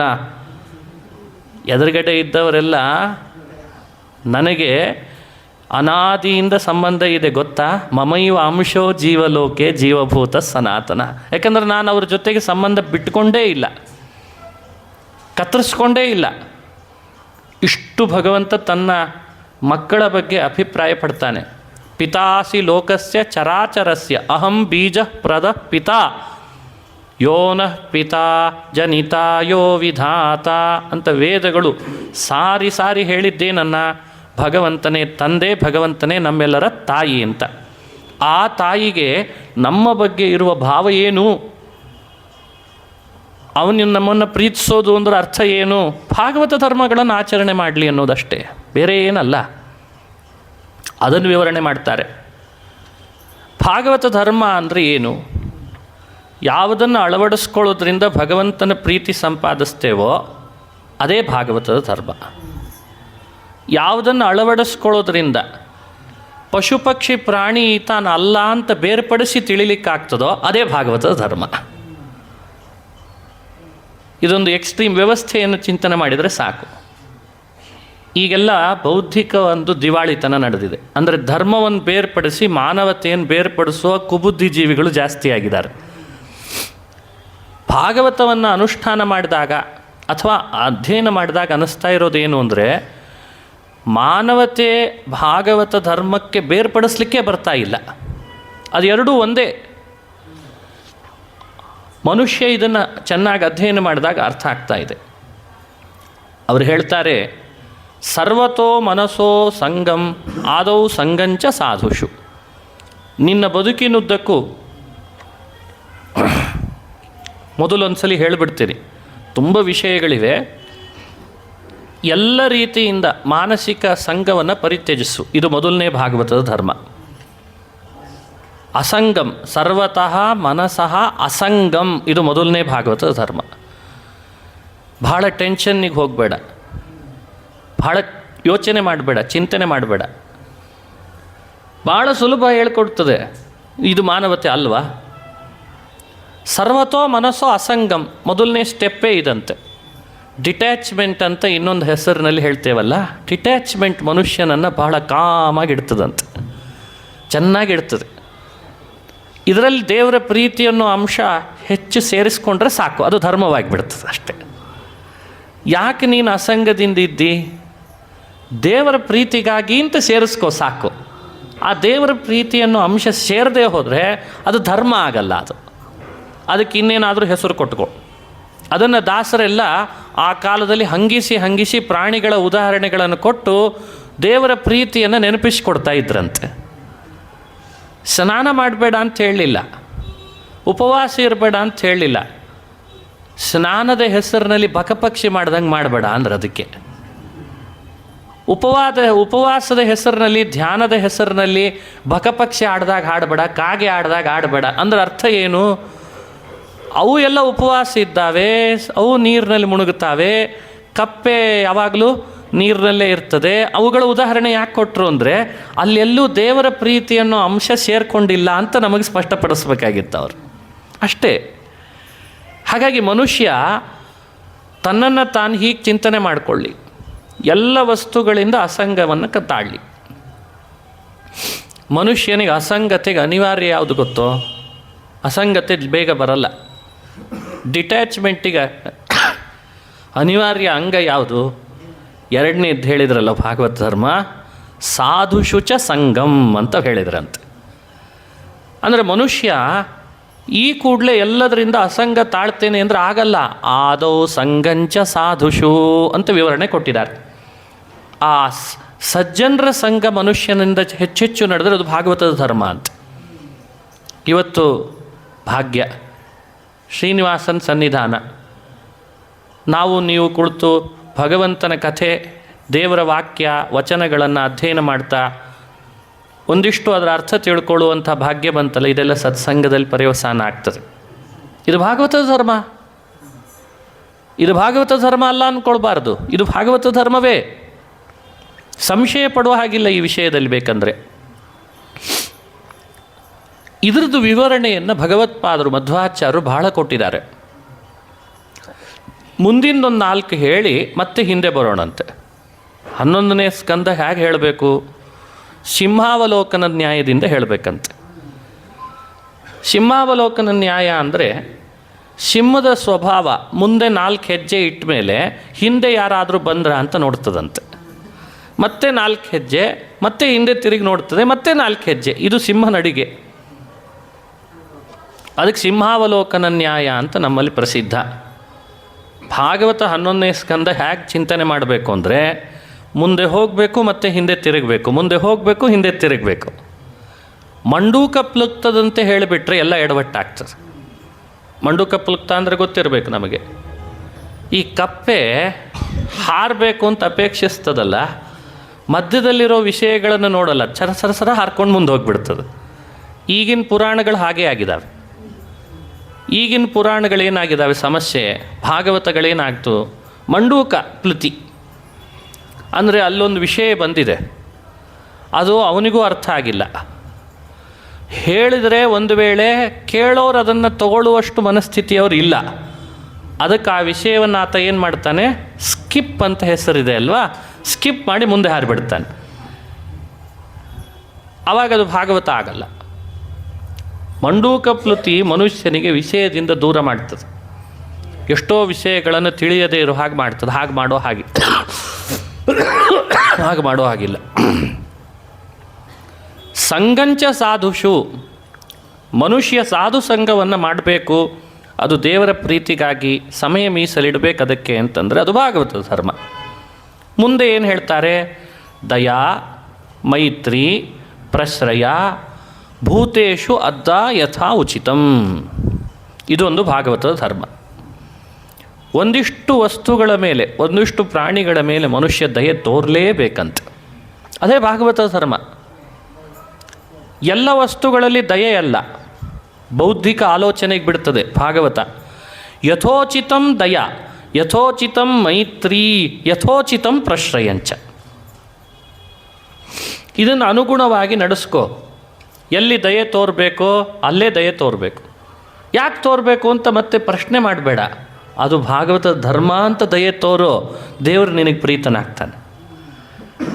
ಇದಕ್ಕೆ ಅಂತ ಮಹಾಭಾರತದಲ್ಲಿ ಸಾಕಷ್ಟು ಉಪಾಖ್ಯಾನಗಳಿದ್ದಾವೆ. ಮನುಷ್ಯನಿಗೆ ದಯೆ ಹೇಗೆ ದೇವರನ್ನು ಪ್ರೀತಿ ಸಂಪಾದನೆ ಮಾಡಲಿಕ್ಕೆ ಕಾರಣ ಆಗ್ತದೆ. ಬಹಳ ಪ್ರಸಿದ್ಧ ಕಥೆ ಕೇಳಿರಬೇಕಲ್ಲ. ಸಾಧುಗಳು ಕಾಶಿ ಯಾತ್ರೆ ಮಾಡಿ ಗಂಗೆಯನ್ನು ತುಂಬಿಕೊಂಡು ರಾಮೇಶ್ವರಕ್ಕೆ ಹೊರಟಿದ್ದಾರೆ. ದಾರಿಯಲ್ಲಿ ಇದ್ದಕ್ಕಿದ್ದ ಹಾಗೆ ಅದೇ ಸಮಯಕ್ಕೇನೆ ಯಾವುದೋ ಒಂದು ಪ್ರಾಣಿ, ಒಂಟೆನೋ ಯಾವುದೋ ಒಂದು ಪ್ರಾಣಿ, ಅದಕ್ಕೆ ಬಹಳ ನೀರಡಿಕೆ ಆಗಿದೆ. ಇಬ್ಬರು ಸಾಧುಗಳು ಗಂಗೆ ತುಂಬಿಕೊಂಡು ಹೊರಟಿದ್ದಾರೆ. ರಾಮೇಶ್ವರನ ಲಿಂಗದ ಮೇಲೆ ಹಾಕಬೇಕು ಗಂಗೆಯನ್ನು ಅಂತ ಸಂಪ್ರದಾಯ ಅಲ್ವಾ. ಒಬ್ಬ ಸಾಧುವಿಗೆ ಆ ಪ್ರಾಣಿ ಸಾಯ್ತಾ ಇದೆ ಎಂದಾಗ ಅವನ ಮನಸ್ಸಿನಲ್ಲಿ ದಯೆ ಬಂದುಬಿಡ್ತು. ಗಂಗೆ ತಗೊಂಡು ರಾಮೇಶ್ವರನ ಲಿಂಗದ ಮೇಲೆ ಹಾಕಬೇಕೋ, ಈಗ ನೀರು ಬೇಕಾಗಿದೆ ಒಂಟೆಗೆ, ಮೊದಲು ನೀರು ಹಾಕಬೇಕೋ ಬಾಯಿಗೆ ಅಂತ ಚರ್ಚೆ. ಈತ ತೆಗೆದ ತನ್ನ ಗಿಂಡಿಯಲ್ಲಿದ್ದ ಗಂಗೆಯನ್ನು, ಮುಚ್ಚಳ ತೆಗೆದು ಗಂಗೆಗೆ ನೀರು ಹಾಕ್ಲಿಕ್ಕೆ ಹೋದ. ಈತ ತಡೆದ ಇನ್ನೊಬ್ಬ ಸಾಧು. ಎಷ್ಟು ಕಷ್ಟಪಟ್ಟು ಕಾಶಿ ಯಾತ್ರೆ ಮಾಡಿದ್ದೀವಿ, ಹೋಗಿ ಹೋಗಿ ಗಂಗೆ ಬಾಯೆಲ್ಲ ಆಗ್ತಾ ಇದೆಯಲ್ಲ, ಅದೇನಾಗ್ತದೋ ಬಿಡ್ತದೋ, ಹುಟ್ಟು ಸಾವು ಯಾರಿಗೆ ತಪ್ಪಿದ್ದು, ಇದೆಲ್ಲ ನೋಡಿ ಶಾಸ್ತ್ರ ಈಗಲೇ ಕೆಲಸ ಮಾಡೋದು. ಶಾಸ್ತ್ರಗಳೆಲ್ಲ ಕೆಲಸ ಯಾವಾಗ ಮಾಡ್ತದೆ ಮನುಷ್ಯನಿಗೆ? ತನ್ನ ಸ್ವಾರ್ಥ ಹೆಚ್ಚಾದಾಗಲೇ ಮಾಡ್ತದೆ. ಹಾಕಬೇಡ, ಈತ ಕೇಳಲಿಲ್ಲ, ಹಾಕೇ ಬಿಟ್ಟ. ಬಹಳ ದೂರ ಪ್ರಯಾಣ ಮಾಡಿ ಕಾಶಿ ಯಾತ್ರೆ ಮಾಡಿ ತಂದ ಗಂಗೆ ಎಲ್ಲ ಅದರ ಬಾಯಿಗೆ ಎರೆದು ಬಿಟ್ಟ. ರಾಮೇಶ್ವರಕ್ಕೆ ಇಬ್ಬರೂ ಸಂತರು ಬಂದರು. ಯಾವ ಸಂತ ಅವನ ಕೈಯಲ್ಲಿ ಗಂಗೆ ಇಟ್ಟುಕೊಂಡಿದ್ದ ಅದನ್ನು ಲಿಂಗದ ಮೇಲೆ ಬೆಳಗ್ಗೆ ಅರುಣೋದಯಕ್ಕೆ ಹೋಗಿ ಹಾಕಿದ. ಕನಸಿನಲ್ಲಿ ಬಂದು ಹೇಳಿದ್ನಂತೆ ಶಿವ, ನೀನು ಹಾಕಿದ್ದು ನನ್ನ ತಲೆ ಮೇಲೆ ಬೀಳಲಿಲ್ಲ, ಆ ಒಂಟೆಗೆ ಹಾಕಿದ್ನಲ್ಲ ಸಂತ, ಅವನು ನನ್ನ ತಲೆ ಮೇಲೆ ಬಿದ್ದಿದೆ ಅಂತಂದಂತೆ. ಇದಕ್ಕೇನಂತ ಹೆಸರು? ದಯೆ. ಮನುಷ್ಯ ಫೇಲ್ ಆಗೋದೇ ಆವಾಗ. ಇವತ್ತು ನಾವು ಯಾರೂ ದಯಾವಂತರಲ್ಲ ಅಂದ್ಕೊಳ್ಬೇಡಿ. ಭಗವಂತ ನಮ್ಮನ್ನು ಹ್ಯಾಕೆ ಸೃಷ್ಟಿ ಮಾಡಿದ್ದಾನೆ ಅಂದರೆ ಬರ್ತೇ ನಾವು ದಯಾಮಯಿಗಳು, ಸ್ನೇಹಿಗಳು, ದಯಾಮಯಿಗಳು. ಆದರೆ ಏನೇನೋ ಕೆಲವು ಸಂದರ್ಭಗಳು ಮನುಷ್ಯನನ್ನು ತುಂಬ ಕಠಿಣರನ್ನಾಗಿ ಮಾಡಿದೆ ಅಷ್ಟೆ, ತುಂಬ ಕಠೋರವನ್ನಾಗಿ ಮಾಡ್ತದಷ್ಟೆ. ಸಹಜ ಕರುಣಿಗಳು ನಾವೆಲ್ಲ.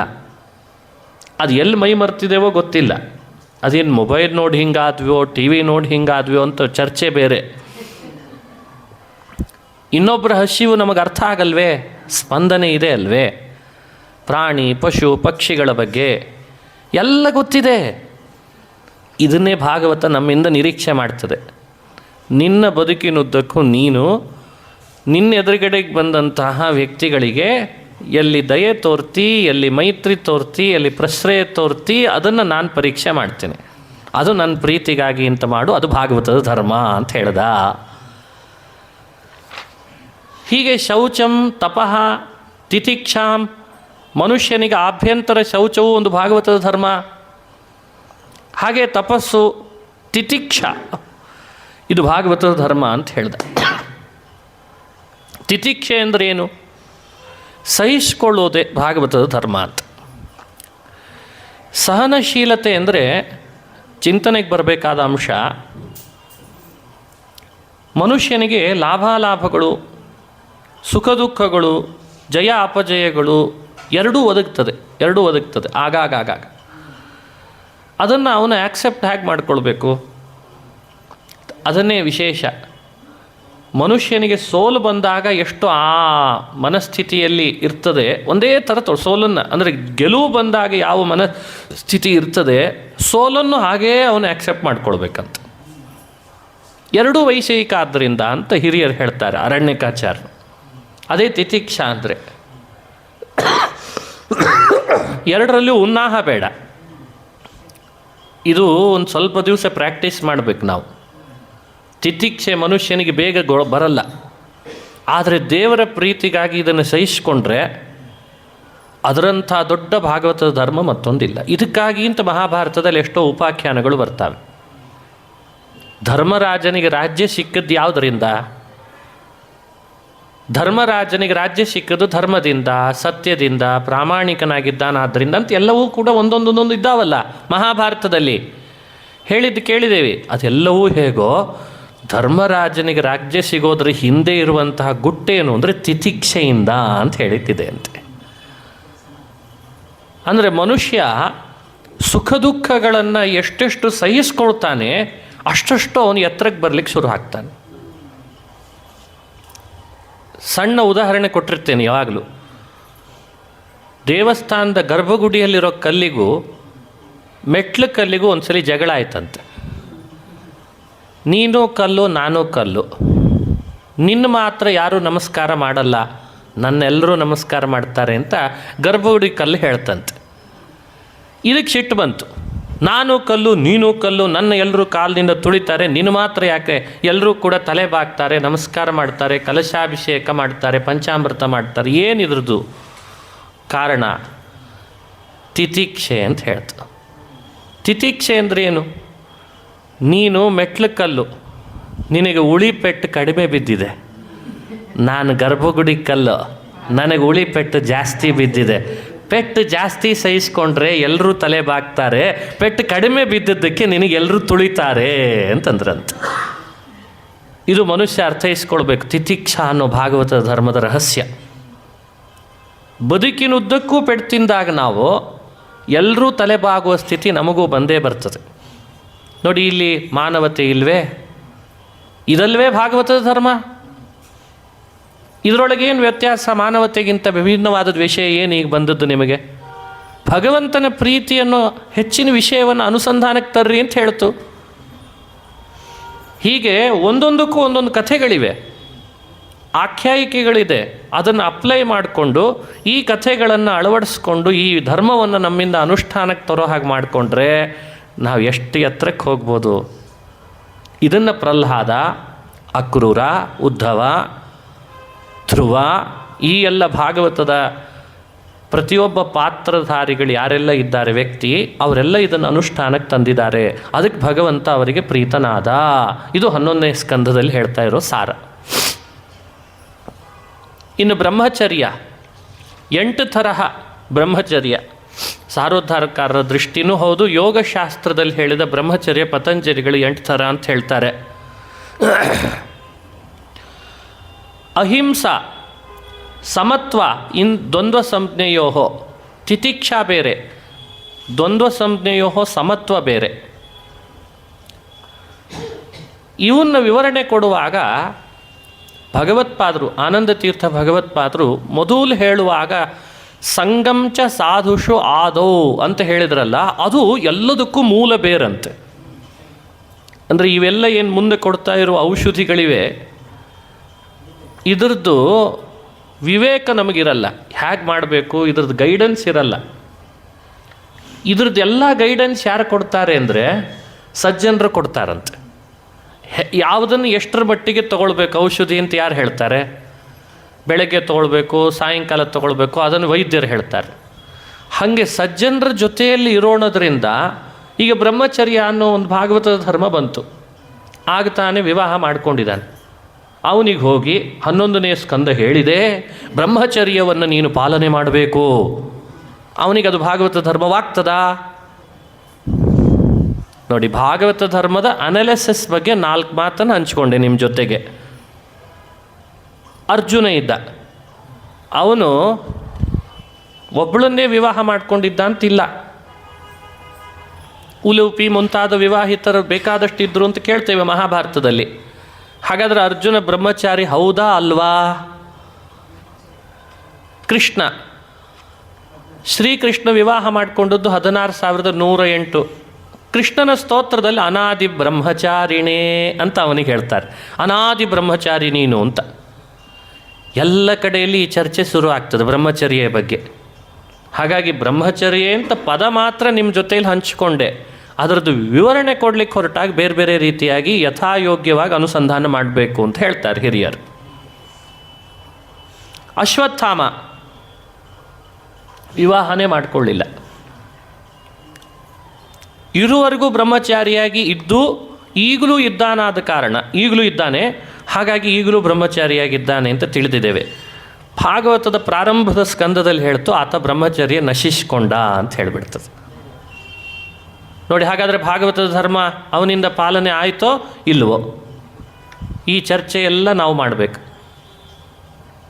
ಅದಕ್ಕೆ ಭಗವತ್ಪಾದರು ಬರೀತಾರೆ, ಆತ ಅಶ್ವತ್ಥಾಮ ವಿವಾಹ ಮಾಡಿಕೊಳ್ಳದೇ ಇದ್ದರೂ ಬ್ರಹ್ಮಚರ್ಯ ಅವನಲ್ಲಿ ನಶಿಸಿ ಹೋಯಿತು. ಯಾಕೆ ಅಂದರೆ ದುರ್ಯೋಧನನಿಗೆ ಮಾತು ಕೊಟ್ಟಾದ ಕಾರಣ ಅಂತ ಮೊದಲನೇ ಸ್ಕಂದದಲ್ಲಿ ಹೇಳ್ತಾರೆ. ಅಂದರೆ ಬ್ರಹ್ಮಚರ್ಯಗೆ ಒಂದು ವ್ಯವಸ್ಥಿತವಾದಂತಹ ನಿಯಮಾವಳಿಗಳನ್ನು ತಿಳಿಸ್ಕೊಡ್ತಾರೆ. ಅವನು ದುರ್ಯೋಧನಿಗೆ ಮಾತು ಕೊಟ್ಟ ಅನ್ನೋ ಕಥೆ ಈಗಾಗಲೇ ಪುರಾಣ ಕೇಳ್ತಾ ಬಂದಿದ್ದಾಯಿತು. ನಾವು ಪುರಾಣ ಮೊದಲನೇ ಸ್ಕಂದದಿಂದ ಕೇಳಿದ್ವಿ. ಅವನೇನು ಮಾಡಿದ? ದುರ್ಯೋಧನ ಪ್ರೀತಿಗಾಗಿ ಭಾನುಮತಿಯಲ್ಲಿ ಮಗನನ್ನು ಪಡೆದು ನಾನೇ ಅವನಿಗೆ ರಾಜ್ಯ ಕಟ್ಟೋ ಹಾಗೆ ಮಾಡ್ತೇನೆ ಅಂತ ಒಪ್ಪಿಕೊಂಡ. ಅಂದರೆ ಬ್ರಹ್ಮಚರ್ಯ ಯಾವಾಗ ನಾಶ ಆಗ್ತದೆ ಅಂದರೆ ಊರ್ಧ್ವರೇತಸ್ಕನ್ ಆಗದೇ ಇದ್ದರಷ್ಟೇ ಬ್ರಹ್ಮಚರ್ಯ ನಾಶ ಆಗೋದಲ್ಲಂತೆ. ಅಯೋಗ್ಯರಾದವರಿಗೆ ಬಾಯಲ್ಲಿ ಮಾತು ಕೊಟ್ಟರೂ ಕೂಡ ಬ್ರಹ್ಮಚರ್ಯ ನಾಶ ಆಯ್ತಂತೆ. ಅವನಿಗೆ ಅಯೋಗ್ಯ ಸಂಭಾಷಣೆ, ಅಯೋಗ್ಯವಾದ ಮಾತು, ಈ ಎಚ್ಚರಿಕೆ ನಮ್ಮಲ್ಲಿರಲಿ ಅಂತ ಹೇಳಿದೆ. ಅದರದ್ದು ಪರಿಣಾಮ ಏನು? ಅಶ್ವತ್ಥಾಮನಿಗೆ ಬ್ರಹ್ಮಚರ್ಯ ನಾಶ ಆದದ್ದಕ್ಕೆ ತಾನೇ ಬಿಟ್ಟ ಅಸ್ತ್ರವನ್ನು ತನಗೇ ಉಪಸಂಹಾರ ಮಾಡ್ಕೊಳ್ಳಿಕ್ಕಾಗದೇ ಇರೋ ಹಾಗಾಯ್ತಂತ ಅರ್ಜುನನ ಜೊತೆ ಯುದ್ಧ ಮಾಡುವಾಗ. ಬಹುಪತ್ನಿಯನ್ನು ಮಾಡಿಕೊಂಡಂಥ ಅರ್ಜುನನಿಗೆ ತಾನು ಬಿಟ್ಟದ್ದಲ್ಲದೇನೆ ಅಶ್ವತ್ಥಾಮ ಬಿಟ್ಟ ಅಸ್ತ್ರವನ್ನು ಉಪಸಂಹರಿಸುವಂಥ ಶಕ್ತಿ ಇತ್ತಂತೆ. ಉಪಸಂಹಾರ ಅಸ್ತ್ರಂ ಉಪಸಂಹಾರ ಮಾಡುವಂತಂದ್ರು ವೇದವ್ಯಾಸರು. ನೋಡಿ, ಬ್ರಹ್ಮಚರ್ಯ ಶಕ್ತಿ ಅರ್ಜುನನಿಂದ ಕಲಿತದ್ದು, ಬ್ರಹ್ಮಚರ್ಯ ಶಕ್ತಿ ಕಳೆದುಕೊಂಡದ್ದಕ್ಕೆ ಅಶ್ವತ್ಥಾಮನ ಸ್ಥಿತಿ ಏನು ಅಂತ ಮೊದಲನೇ ಸ್ಕಂದದಲ್ಲಿ ವ್ಯಾಸರು ಈ ಚರಿತ್ರೆಯನ್ನು ಹೇಳಿ ಇದು ಭಾಗವತ ಧರ್ಮಾನುಷ್ಠಾನದಲ್ಲಿ ಸೇರಿಕೊಂಡಿದೆ, ಇದನ್ನು ಚೆನ್ನಾಗಿ ಅರ್ಥೈಸ್ಕೊಳ್ಳಿ ಅಂತ ಹೇಳ್ತಾರೆ. ಇವತ್ತು ಮುಖದಲ್ಲಿ ಕಳೆ ಇಲ್ಲ, ಹಿಡಿದ ಕೆಲಸಗಳು ಸಾಧ್ಯವಾಗ್ತಾ ಇಲ್ಲ, ಸಿದ್ಧಿ ಆಗ್ತಾ ಇಲ್ಲ, ಮಂತ್ರಗಳು ಸಿದ್ಧಿ ಆಗ್ತಿಲ್ಲ, ನೀರಾಗಿ ಉಳಿತು, ನೀರು ತೀರ್ಥವಾಗ್ತಾ ಇಲ್ಲ ನಾವು ಮಾಡಿದ್ದು, ಅರ್ಚನೆಗಳು ದೇವರ ಪಾದಕ್ಕೆ ಸಲ್ತಾ ಇಲ್ಲ. ಯಾಕೆ? ಒಳಗೆ ಬ್ರಹ್ಮಚರ್ಯ ಇಲ್ಲ. ಅದು ಬೇಕು, ಅದೊಂದು ಭಾಗವತದ ಧರ್ಮ. ಹೀಗೆ ವಿವರಣೆ ಮಾಡಿಕೊಳ್ಬೇಕು ಪ್ರತಿಯೊಂದನ್ನು. ಇದರಲ್ಲಿ ಸಂಗಂಚ ಸಾಧುಷೋ ಅನ್ನೋದ್ರ ಬಗ್ಗೆ ಭಗವತ್ಪಾದರು ಕೊಟ್ಟಂಥ ವಿವರಣೆ ಏನು ಅಂತಂದರೆ ಸಂಕ್ಷಿಪ್ತವಾಗಿ ಹಂಚಿಕೊಳ್ತೇನೆ, ತುಂಬ ವಿಸ್ತಾರವಾಗಿದೆ. ಸಜ್ಜನರ ಸಂಘ ಅಂದಾಗ ಮನುಷ್ಯನಿಗೆ ಬರೋ ಸಮಸ್ಯೆಗಳೇನು? ಮೊದಲು ಬರೋದು ಸಜ್ಜನರು ಯಾರು? ಇದು ಒಂದು ರೀತಿಯಾದ ಚರ್ಚೆ. ಅಲ್ಲಿ ಎಡುತ್ತೇವೆ, ಯಾರನ್ನೋ ಸಜ್ಜನರು ಅಂತ ನಾವು ಅಳವಡಿಸ್ಕೊಳ್ತೇವೆ. ಅವ್ರು ಕೆಲವೇ ದಿವಸಕ್ಕೆ ಅವರಲ್ಲಿ ದೋಷಗಳು ಕಂಡುಬಿಡ್ತಾವೆ. ಆವಾಗ ನಾವು ಅವ್ರ ದೋಷ ಎಣಿಸ್ಲಿಕ್ಕೆ ಶುರು ಮಾಡ್ತೇವೆ. ಅವ್ರಿಗೂ ನಮಗೂ ವಿರಸ, ಅಲ್ಲಿಗೆ ಸಂಘ ಮುಗಿದೋಯ್ತು. ಹಿಂಗೆ ಎಷ್ಟು ಕಡೆ ಆಗಿಲ್ಲ ಈಗಾಗಲೇ. ಇದು ಸಜ್ಜನರ ಸಂಘದ ಭಂಗ ಆಯ್ತಲ್ಲ, ಭಾಗವತ ಧರ್ಮದ ಭಂಗ ಆಯ್ತಲ್ಲ ವ್ಯಕ್ತಿಗಳಿಗೆ. ಹಾಗಾದರೆ ಆತ್ಮೋದ್ಧಾರ ಹೇಗಾಗಬೇಕು? ಇದರ ವಿವೇಕ ಕೊಡಬೇಕಷ್ಟೇ.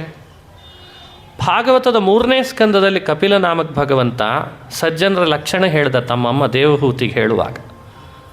ಸಜ್ಜನರು ಯಾರು?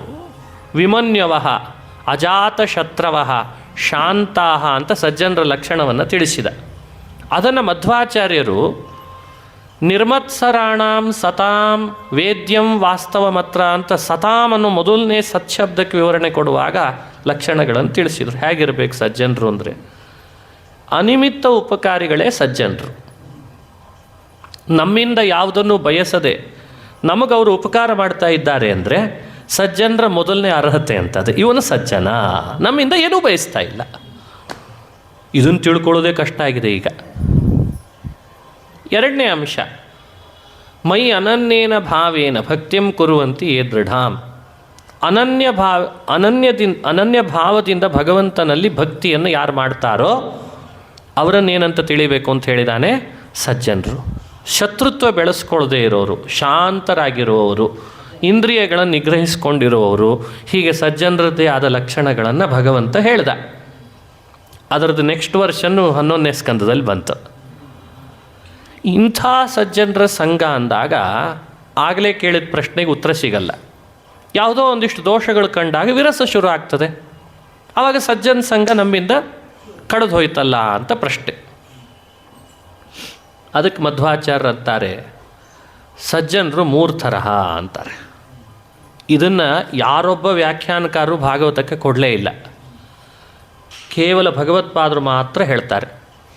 ಸಂತಸ್ತು ತ್ರಿವಿಧಾ ಪ್ರೋಕ್ತಾ ಉತ್ತಮ ಮಧ್ಯಮಾಸ್ತಥಾ. ಸಜ್ಜನರು 3 ತರಹಪ್ಪ. ಉತ್ತಮ ಸಜ್ಜನರು, ಮಧ್ಯಮ ಸಜ್ಜನರು, ಅಧಮ ಸಜ್ಜನರು. ನಮಗೆ ಉತ್ತಮ ಮತ್ತು ಮಧ್ಯಮರ ಸಜ್ಜನರ ಸಂಘಕ್ಕೆ ಹಾತುರಿಬೇಕಾಗಿಲ್ಲಂತೆ, ಪ್ರಯಾಸ ಪಡಬೇಕಾಗಿಲ್ಲ, ಇದ್ದಲ್ಲೇ ಸಿಗ್ತಾರಂಥವ್ರು. ಈ ಅಧಮ ಸಜ್ಜನರಂತಿರ್ತಾರಲ್ಲ, ಅಲ್ಲಿ ಒಂದಿಷ್ಟು ವಿಷಯದಲ್ಲಿ ಕಾಂಪ್ಲಿಕೇಶನ್ ಇದೆ ಅಂತೆ. ಇದನ್ನು 11ನೇ ಸ್ಕಂದದಲ್ಲಿ ಪ್ರಮುಖವಾಗಿ ತಿಳ್ಕೊಳ್ಬೇಕು. ಹಾಗಾದರೆ ಉತ್ತಮ ಸಜ್ಜನರು ಯಾರು? ಉತ್ತಮ ದೇವತಾಸ್ತತ್ರ ಋಷ್ಯಾದ್ಯಾಶ್ಚ ಮಧ್ಯಮಾಮತಾಃ. ಇದು ಭಗವತ್ಪಾದರು ಹೇಳ್ತಾರೆ. ಉತ್ತಮ ಸಜ್ಜನರು ಅಂದರೆ ದೇವತೆಗಳಿಗೆ ಹೆಸರಂತೆ. ಹಾಗಾಗಿ ವೇದದಲ್ಲಿ, ಉಪನಿಷತ್ನಲ್ಲಿ ಸಜ್ಜನರು, ಸದ್ಭಿಹಿ, ಸತ್ ಅಂತ ಶಬ್ದಗಳು ಬಂದಾಗ ಅದನ್ನು ದೇವತೆಗಳ ಪರವಾಗಿ ನಾವು ಇಂಟರ್ಪ್ರಿಟೇಟ್ ಮಾಡಿಕೊಳ್ಬೇಕು, ಅರ್ಥ ಮಾಡಿಕೊಳ್ಬೇಕು. ಮತ್ತು ಮಧ್ಯಮ ಸಜ್ಜನರು ಅಂದರೆ ಋಷಿಗಳು, ಅವರೇ ಮಧ್ಯಮ ಸಜ್ಜನರು. ಅಧಮ ಮಾನುಷೋತ್ಕೃಷ್ಟಾಸ್ತೇಪಿ ಚಾಪಿ ತ್ರಿವಿಧಾ ಮತಃ. ಅಧಮ ಸಜ್ಜನರು ಅಂದರೆ ಯಾರು? ಮಾನುಷೋತ್ಕೃಷ್ಟಾ, ಮಾನುಷೋತ್ತಮರು ಅಂತ ಒಂದು ಸ್ತರ ಇದೆ. 32 ಕಕ್ಷೆ ತಾರತಮ್ಯದ ವಿವರಣೆ ಕೊಡುವಾಗ ಅದರಲ್ಲಿ ಒಂದು ಮಾನುಷೋತ್ತಮ ಅಂತ ಒಂದು ಸ್ತರ ಹೇಳ್ತಾರೆ. ಮನುಷ್ಯ ಮಧ್ಯಮ, ಮನುಷ್ಯ ಅಧಮ, ಮನುಷ್ಯೋತ್ತಮ ಅಂತ ಒಂದು ಸ್ತರ ಇದೆ. ಇಲ್ಲೆಲ್ಲ ಅಧಮ ಶಬ್ದ ಬಂದ ಕೂಡಲೇ ಯಾರೂ ಬೇಸರ ಮಾಡ್ಕೊಳ್ಬೇಡ್ರಿ. ಇದು ಸ್ವಭಾವವನ್ನು ಅನುಸರಿಸಿ ಹೇಳಿದ ತಾರತಮ್ಯ, ಲೋಕದಲ್ಲಿರೋ ವ್ಯವಸ್ಥೆಯನ್ನು ಹೇಳಿದ ತಾರತಮ್ಯ ಅಂತ ಭಾವಿಸಬೇಡಿ. ಯಾಕಂದರೆ ಇತ್ತೀಚೆಗೆ ಅಧಮ ಶಬ್ದ ಭಾಳ ಜನರಿಗೆ ಕಿವಿಯಲ್ಲಿ ಏನೋ ಶೂಲ ಚುಚ್ಚಿದಾಗ ಆಗ್ತದೆ. ಭಾಳ ಕಠಿಣ ಇವತ್ತು ವಿಚಾರವಾದಿಗಳಿಗೆ ಆ ಸಂಸ್ಕೃತದ ಪೌರಾಣಿಕ ಶಬ್ದಗಳ ಸರಿಯಾದ ಕೋಶಗಳ ವ್ಯುತ್ಪತ್ತಿ ಇಲ್ಲದಿದ್ದಾಗ ಅಪಾರ್ಥಗಳಾಗಲಿಕ್ಕೆ ಶುರು ಆಗ್ತವೆ. ಅಂತೂ 3 ಥರದ ಸಜ್ಜನರಲ್ಲಿ ತಾರತಮ್ಯದ ಪ್ರಕಾರ ಹೇಳಿದ ಮನುಷ್ಯೋತ್ತಮರು. ಸತ್ಯ ಜಗತ್ತಿದು ಪಂಚಭೇದವು ನಿತ್ಯ ಶ್ರೀ ಗೋವಿಂದನ ಕೃತ್ಯವರಿತು ತಾರತಮ್ಯದಿ ಕೃಷ್ಣನಧಿಕೆಂದು ಸಾರಿರೈ. ಆ ತಾರತಮ್ಯದಿ ಕೃಷ್ಣನಧಿಕೆಂದು ಸಾರಿರೈ ಅಂತ ಹೇಳುವ ದಾಸರ ಮಾತಿನಲ್ಲಿ ಕೊನೆಗೆ ಪಿತೃಗಳು ಮನುಷ್ಯೋತ್ತಮರು ಅಂತ ಬರ್ತದಲ್ಲ, ಆ ಮನುಷ್ಯೋತ್ತಮರಲ್ಲಿ ಇಲ್ಲಿ ಮನುಷ್ಯೋತ್ತಮರು ಅಂತ ತಿಳ್ಕೊಳ್ಬೇಕು. ಇನ್ನೂ ಸ್ಪಷ್ಟ ಹೇಳೋದಾದರೆ ಮನುಷ್ಯ ಜೀವರಲ್ಲಿ ಮುಕ್ತಿಗೆ ಯೋಗ್ಯರು ಅಂತ ಸಾಕಷ್ಟು ಜನ ಇದ್ದೀವಿ. ಮುಕ್ತಿ ಯೋಗ್ಯರು, ಮುಕ್ತಿ ಅಯೋಗ್ಯರು ಅಂತ 2 ರೀತಿ ವಿಭಾಗ ಭಗವತ್ಪಾದರು ಮಾಡ್ತಾರೆ. ಅದರಲ್ಲಿ ಮುಕ್ತಿಗೆ ಹೋಗಬೇಕು ಅಂತ ಯಾರಿಗೆ ಖಾತ್ರಿ ಇದೆ ಅವರಿಗಲ್ಲ, ಅವರ ಸ್ವಭಾವದಲ್ಲೇ ಮುಕ್ತಿ ಕಟ್ಟಿಟ್ಟ ಬುದ್ಧಿಯಾಗಿದೆ, ಅವರನ್ನು ಮನುಷ್ಯೋತ್ತಮರು ಅಂತ ಹೆಸರಿನಿಂದ ಕರೀತಾರೆ ಅಷ್ಟೇ. ನಿತ್ಯ ಸಂಸಾರದಲ್ಲೇ ಇರೋರು ಅಂತ ಒಂದು ವ್ಯವಸ್ಥೆ ಇದೆ. ಈ ಜೀವತ್ರೈವಿಧ್ಯದ ಚರ್ಚೆ ಈಗ ಸದ್ಯಕ್ಕೆ ಬೇಡ, ಮುಂದೆ ಕ್ವಶನ್ ಆನ್ಸರಲ್ಲಿ ಇಟ್ಕೊಳ್ಳೋಣ ಅಂತದನ್ನು. ಡಿಬೇಟ್ ಮಾಡಿದಾಗ ಕ್ವಶನ್ ಆನ್ಸರ್ಸಲ್ಲಿ ಇಟ್ಕೊಳ್ಳೋಣ. ಯಾಕಂದರೆ ಯಾವ ದಾರ್ಶನಿಕರು ಹೇಳದೇ ಇರುವ ಭಗವತ್ಪಾದರು ಮಾತ್ರ ಜಗತ್ತಿಗೆ ಕೊಟ್ಟಂಥ ಒಂದು ಕಾನ್ಸೆಪ್ಟು ಅಂದರೆ ಯಾವುದದು? ಜೀವತ್ರೈವಿಧ್ಯ. ಅದರಲ್ಲಿ ಆ ಜೀವತ್ರೈವಿಧ್ಯದಲ್ಲಿ ಏನು ಹೇಳಿದ್ದಾರೆ? ಮನುಷ್ಯೋತ್ತಮರು ಅಂತ. ಆ ಮನುಷ್ಯೋತ್ತಮರನ್ನು ಅನುಸಂಧಾನ ಮಾಡಬೇಕು. ಅವರು ಸಜ್ಜನರು. ಅವರಲ್ಲಿ ದೋಷಗಳು ಕೂಡ ಸಂವಲಿತ ಆಗಿರ್ತದೆ, ಸಂಕೀರ್ಣಗೊಂಡಿರ್ತವೆ ಗುಣದೋಷಗಳು. ಹಾಗಾಗಿ ಅವ್ರ ಜೊತೆಯಲ್ಲಿ ನಾವು ಭೂಮಿಯಲ್ಲಿ ಕಾಲ ಕಳಿಲೇಬೇಕು. ಅದು ಸತ್ಸಂಗ, ಅದು ಭಾಗವತ ಧರ್ಮದಲ್ಲಿ ಸೇರ್ತದೆ. ಇದಕ್ಕಿಂತ ಮೇಲಿಂದ ಈಗ ತಾನೇ ಹೇಳಿದ್ದೆಲ್ಲ, ಉತ್ತಮಾ ದೇವತಾ ಪ್ರೋಕ್ತಾ ಮಧ್ಯಮಾ ಋಷಯಸ್ತಥಾ ಅಂತ, ಅದರ ಬಗ್ಗೆ ಅನುಸಂಧಾನ ಮಾಡಬೇಕು. ಅಲ್ಲ, ನಮಗೆಲ್ಲರಿ ದೇವತೆಗಳ ಸಂಘ ಸಿಗ್ಲಿಕ್ಕೆ ಸಾಧ್ಯ ಅಂತ ಪ್ರಶ್ನೆ. ನೀವೇನೋ ಹೇಳಿದ್ರಿ ಭಾಗವತ ಧರ್ಮ ಅನುಷ್ಠಾನ ಮಾಡಬೇಕು, ಅದರಲ್ಲಿ 2ನೇ ಭಾಗವತದ ಧರ್ಮವೇ ಸಜ್ಜನರ ಸಂಘ. ಸಜ್ಜನರಲ್ಲಿ 3 ಥರ ಇದ್ದಾರೆ, 3ರಲ್ಲಿ ಮೊದಲನೆಯವರು ದೇವತೆಗಳು, 2ನೇವರು ಋಷಿಗಳು, ಅವರ ಸಂಘ ನಿತ್ಯದಲ್ಲಿ ಮಾಡ್ರಿ ಅಂತ ನೀವೇನೋ ಹೇಳಿದ್ರಿ. ಅವರೆಲ್ಲಿ ಸಿಗ್ತಾರೆ? ಅದಕ್ಕೆ ತಿಳಿಸ್ತಾರೆ, ನಮ್ಮ ನಿಮ್ಮೆಲ್ಲರ ದೇಹದೊಳಗೆ ಸದಾ ನಮಗೆ ತತ್ವಾಭಿಮಾನಿ ದೇವತೆಗಳು ಇದ್ದದ್ರಿಂದ ಅವರ ಅರಿವು ಪಡೆದುಕೊಂಡು ಅವರ ಸ್ಮರಣೆ ಮಾಡಿಕೊಂಡಿರೋದಿದೆಯಲ್ಲ, ಅದೇ ಉತ್ತಮ ಸಜ್ಜನರ ಸಂಘ ಅಂತ ತಿಳಿಸಿದ್ದಾರೆ. ಬಿಡೋ ಹಾಗಿಲ್ಲ. ಹಾಗಾಗಿ ನಮಗೆ ದಿನಾ ಸತ್ಸಂಗ ಅನ್ನೋ ಭಾಗವತ ಧರ್ಮಕ್ಕೆ ಕೊರತೆಯೇ ಇಲ್ಲ. ಈಗ ಕುಳಿತಿದ್ದೇವೆ, ಕಿವಿ ತುಂಬ ಭಾಗವತದ ಶ್ರವಣ, ಬಾಯಿ ತುಂಬ ಭಾಗವತದ ಅಧ್ಯಯನ ಆಗ್ತಾ ಇದೆ ಅಂದರೆ ಸಜ್ಜನರ ಸಂಘ ಆಗ್ತಾ ಇದೆ ಅಂತ ಅರ್ಥ. ಹೇಗಾಯಿತು? ಕಿವಿಗೆ ಅಭಿಮಾನಿ ದೇವತೆ ಯಾರು? ದಿಗ್ದೇವತೆಗಳು. ಶ್ರೋತ್ರಾತ್ಮನೇ ದಿಗ್ದೇವತಾಭ್ಯೋ ನಮಃ. ಬಾಯಲ್ಲಿ ಮಾತುಗಳನ್ನು ನುಡಿಸುವ ದೇವತೆ ಯಾರು? ಅಗ್ನಿ. ವಾಗಾತ್ಮನೇ ಅಗ್ನಯೇ ನಮಃ. ಅಗ್ನಿಯಂಥ ತತ್ವಾಭಿಮಾನಿ ದೇವತೆ, ದಿಗ್ದೇವತೆಗಳು ತತ್ವಾಭಿಮಾನಿಗಳು ನಮ್ಮಿಂದ ಇಂಥ ಕಾರ್ಯ ನಡೆಸ್ತಾ ಇದ್ದಾರೆ ಅಂದರೆ ಇದೇ ಸತ್ಸಂಗ ಅಂತ ಹೆಸರಂತೆ. ಇದು ಭಾಗವತದ ಧರ್ಮ. ಇದನ್ನು ದಿನಾ ಅನುಷ್ಠಾನಕ್ಕೆ ತರಬೇಕು. ನಾನು ಒಂದು ಉದಾಹರಣೆ ಕೊಟ್ಟೆ. ನಾವು ಮನೆಗೆ ಹೋದಾಗ ಎಲ್ಲ ಕಡೆಯಲ್ಲಿ ಇದನ್ನು ಅಪ್ಲೈ ಮಾಡಿಕೊಳ್ಬೇಕು. ಎಲ್ಲ ಕಡೆ ಅಪ್ಲೈ ಮಾಡ್ಕೊಳ್ಳೋದು ಅಂದ್ರೆ ಅರ್ಥ ಮಲಗಿ ಪರಮಾದರದಿ ಪಾಡಲು, ಕುಳಿತು ಕೇಳುವ ಕುಳಿತು ಪಾಡಲು, ನಿಲುವ ನಿಂತರೆ ನಲಿವ ನಲಿ, ಎಲ್ಲ ಕಡೆ ಅಪ್ಲೈ ಮಾಡ್ಕೊಳ್ಬೇಕು ಇದನ್ನು. ಇದೇ ಭಾಗವತ ಧರ್ಮ. ಇಡೀ ದೇಹದೊಳಗಿರುವ ತತ್ವಾಭಿಮಾನಿಗಳನ್ನು ನೆನಪಿಟ್ಟುಕೊಳ್ಳೋದು ಕಠಿಣ ಇಲ್ಲ. ಅವರಲ್ಲಿದ್ದಾರೆ, ಅದಕ್ಕೆ ನ್ಯಾಸ ಅಂತ ಹೆಸರು, ತತ್ವ ನ್ಯಾಸ. ಏನು ಕಠಿಣ ಇಲ್ಲ. ಸ್ತ್ರೀ ಪುರುಷರಾದಿಯಾಗಿ ಒಂದು ಹೊಸ ನೆಟ್ವರ್ಕನ್ನು ಸಂಪಾದನೆ ಮಾಡಲಿಕ್ಕೆ ಅವಕಾಶ ಇದೆ. ಇದನ್ನು ಕೃಷ್ಣ ಹೇಳಿದ ಗೀತೆಯಲ್ಲಿ, ಪರಸ್ಪರಂ ಭಾವಯಂತಹ ಶ್ರೇಯ ಪರಮವಾಪ್ಸ್ಯತ ಅಂತ ಕೃಷ್ಣ ಹೇಳಿದ ಮಾತಿಗೆ ಅರ್ಥ ಇದು. ನೀವು ಯಾವತ್ತೂ ಪರಸ್ಪರವಾಗಿ ದೇವತೆಗಳೊಟ್ಟಿಗೆ ಸ್ನೇಹ ಬೆಳೆಸ್ಕೊಂಡಿರ್ರಿ, ನಿಮಗೆ ಶ್ರೇಯಸ್ಸನ್ನು ಕೊಡ್ತೇನೆ ಅಂತಂದ ಕೃಷ್ಣ.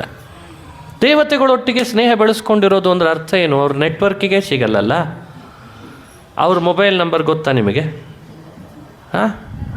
ಹೌ ಟು ಕಾಂಟ್ಯಾಕ್ಟ್ ದೇವತಾಸ್ ಹೇಳಪ್ಪ. ಯಾರನ್ನ ದೇವತೆಯನ್ನು ಯಾರನ್ನಾದ್ರೂ ಕಾಂಟ್ಯಾಕ್ಟ್ ಮಾಡ್ಲಿಕ್ಕೆ ಮೊಬೈಲ್ ನಂಬರ್ ಇದೆಯಾ? ಇದೆ ಅಂದ ಕೃಷ್ಣ. ಇದೆ. ಯಾಕಿಲ್ಲ? ಅದೇ ತತ್ವನ್ಯಾಸ. ಯಾಕಿಲ್ಲ? ಅದಕ್ಕೆ ದೇವತೆಗಳೆಲ್ಲ ದೇಹದೊಳಗಿದ್ದರಿಂದ ಚಕ್ಷುರಾತ್ಮನೇ ಸೂರ್ಯಾಯ ನಮಃ. ಕಣ್ಣಿನ ದೇವತೆಯಾದ ಸೂರ್ಯನೊಟ್ಟಿಗೆ ಸಂಭಾಷಣೆ ಮಾಡು. ಹೇ ಕಣ್ಣೇ, ತೋರಬಾರ್ದದ್ದನ್ನು ತೋರಿಸ್ಬೇಡಪ್ಪ. ಸಾಧ್ಯವಾದಷ್ಟು ಭಗವಂತನ ರೂಪಗಳನ್ನು ತೋರಿಸೋ. ನೀ ತೋರಿಸಿದ್ರಲ್ಲೆಲ್ಲ ದೇವರ ಸ್ಮರಣೆ ಮಾಡಿಸೋ. ಹೀಗೆ ದೇವತೆಗಳನ್ನು ಪ್ರಾರ್ಥಿಸೋದು. ಹೇ ಕಿವಿಯೇ, ಹೇ ನಾಲಿಗೆಯೇ. ಇದು ಸಾಧು ಸಂಘ. ಇದನ್ನು ಸ್ಪಷ್ಟಪಡಿಸಿದ್ದಾರೆ. ಅದರಲ್ಲಿ ಮನುಷ್ಯ ಏನು ಮಾಡ್ತಾನೆ? ಅಧಮರ ಜೊತೆಯಲ್ಲಿ ಸಂಘ ಹೆಚ್ಚು ಮಾಡ್ತಾನೆ, ಉತ್ತಮ ಮಧ್ಯಮರ ಸಂಘ ಬಿಟ್ಬಿಡ್ತಾನೆ. ಅದೇ ಇವತ್ತು ನಮ್ಮೆಲ್ಲ ನಡೀತಾ ಇರುವ ದೊಡ್ಡ ಡ್ರಾಬ್ಯಾಕ್. ಉತ್ತಮರ ಸಂಘ ಮಾಡುವ ಅವಕಾಶ ಇದ್ದಾಗಲೂ ಅಧಮರಲ್ಲಿ ಮಾತ್ರ ಇದ್ದು ವಿರಸ ತಂದುಕೊಳ್ತಾನೆ ಭಾಗವತ ಧರ್ಮಕ್ಕೆ. ಇದು ಬೇಡ ಅಂತದೆ ಭಾಗವತ. ಇದು ಭಗವತ್ಪಾದರು ಕೊಟ್ಟ ಅಪೂರ್ವವಾದ ವ್ಯಾಖ್ಯಾನ. ಇನ್ನು ಋಷಿಗಳು ಮಧ್ಯಮರಾದಂಥ ಋಷಿಗಳ ಸಂಘ ಅಂದರೆ ಏನರ್ಥ? ಅದಕ್ಕೆ ವಿವರಣೆ ಕೊಡ್ತಾರೆ. ಅವರು ಪ್ರವೃತ್ತಿಗೊಳಿಸಿದಂತಹ ಆಚಾರ, ಸಂಪ್ರದಾಯ, ಪರಂಪರೆ ಹಾಗೂ ಗ್ರಂಥಗಳ ಅಧ್ಯಯನ ಮಾಡೋದನ್ನು ಋಷಿಗಳ ಸಂಘ ಅಂತ ಹೆಸರಿಟ್ರಂತೆ. ಎಂಥೆಂಥ ಋಷಿಗಳು! ನಮ್ಮದೇ ಗೋತ್ರದ ಮೂಲ ಪುರುಷರಿದ್ದಾರೋ ಇಲ್ಲೋ? ನಾವು ಅಧ್ಯಯನ ಮಾಡ್ಕೊಂಡು ಬರಬೇಕಾದ ಶಾಖೆಗಳಿವೆ ಇಲ್ಲೋ? ಆಶ್ವಲಾಯನ ಶಾಖಾ, ಶಾಕಲ್ಯ ಶಾಖಾ. ಹೀಗೆ ಪ್ರತಿಯೊಬ್ಬ ವ್ಯಕ್ತಿ ತಾನು ಋಷಿಗಳ ಸಂಘವನ್ನು, ಋಷಿಗಳು ಪರಂಪರೆ ಬೆಳೆಸಿದ್ದಾರೆ, ಆಚಾರ, ಅವುಗಳನ್ನು ಅನುಷ್ಠಾನಕ್ಕೆ ತಂದರೆ ಅದೆಲ್ಲ ಋಷಿಗಳ ಸ್ಮರಣೆ ಮಾಡಿ ತರ್ತೇವೆ. ಆದ್ದರಿಂದ ಅದು ಮಧ್ಯಮರ ಸಂಘ. ಅದನ್ನು ಬಿಡೋ ಹಾಗಿಲ್ಲ. ಹೀಗೆ ಉತ್ತಮರ ಸಂಘ, ಮಧ್ಯಮರ ಸಂಘ, ಇದನ್ನು ಮನಸ್ಸಿನಲ್ಲಿ ಇಟ್ಕೊಂಡೇ ದಾಸರು ಹೇಳಿದರು, ಉತ್ತಮರ ಸಂಘ ಎಂದಿಗಾವುದೋ ಅಂತ ಕರೆದ್ರು ಅವರು. ಸುಮ್ಮನೆ ಉತ್ತಮರ ಸಂಘ ಎಂದಿಗಾಗುವುದೋ ಅಂತ ಹೇಳಿದ್ದಲ್ಲ. ಸಮಸ್ಯೆ ಒಂದು ಸಮಯಕ್ಕೆ ಬರ್ತದಂತೆ. ಅಧಮರ ಸಂಘಕ್ಕೂ ಉತ್ತಮರ ಸಂಘಕ್ಕೂ ತಾಕಲಾಟ ಶುರು ಆಗ್ತದಂತ ಒಮ್ಮೊಮ್ಮೆ. ಕೆಲವು ಪುರಾಣದ ಕಥೆ ಹಾಗೂ ಬಂದಿದೆ. ಆವಾಗ ಏನು ಮಾಡಬೇಕು ಅಂತ. ಉತ್ತಮರ ಸಂಘಕ್ಕೆ ವಿಘ್ನ ಬರದೇ ಇರೋ ಹಾಗೆ ಅಧಮರ ಸಂಘವನ್ನು ಮೇಂಟೈನ್ ಮಾಡಬೇಕಂತೆ. ಒಂದು ವೇಳೆ ಉತ್ತಮರ ಸಂಘಕ್ಕೆ ವಿಘ್ನ ಬರೋ ಹಾಗಿದ್ದರೆ ಅಧಮರ ಸಂಘ ಬಿಟ್ಟರೂ ಕೂಡ ದೋಷ ಇಲ್ಲ ಅಂತ ಭಗವತ್ಪಾದರು ಅಭಯ ಕೊಡ್ತಾರೆ. ಅಂದರೆ ಈ ಲೆವೆಲ್ಲಿಗೆ ಅಷ್ಟು ರೀಚ್ ಆಗಿಲ್ಲ ಇನ್ನೂ. ನಾವು ಉಪನ್ಯಾಸ ಮಾಡ್ತಿದ್ದೇನೆ ಅಷ್ಟೇ ನಿಮ್ಮ ಜೊತೆಯಲ್ಲಿ ನಾನು.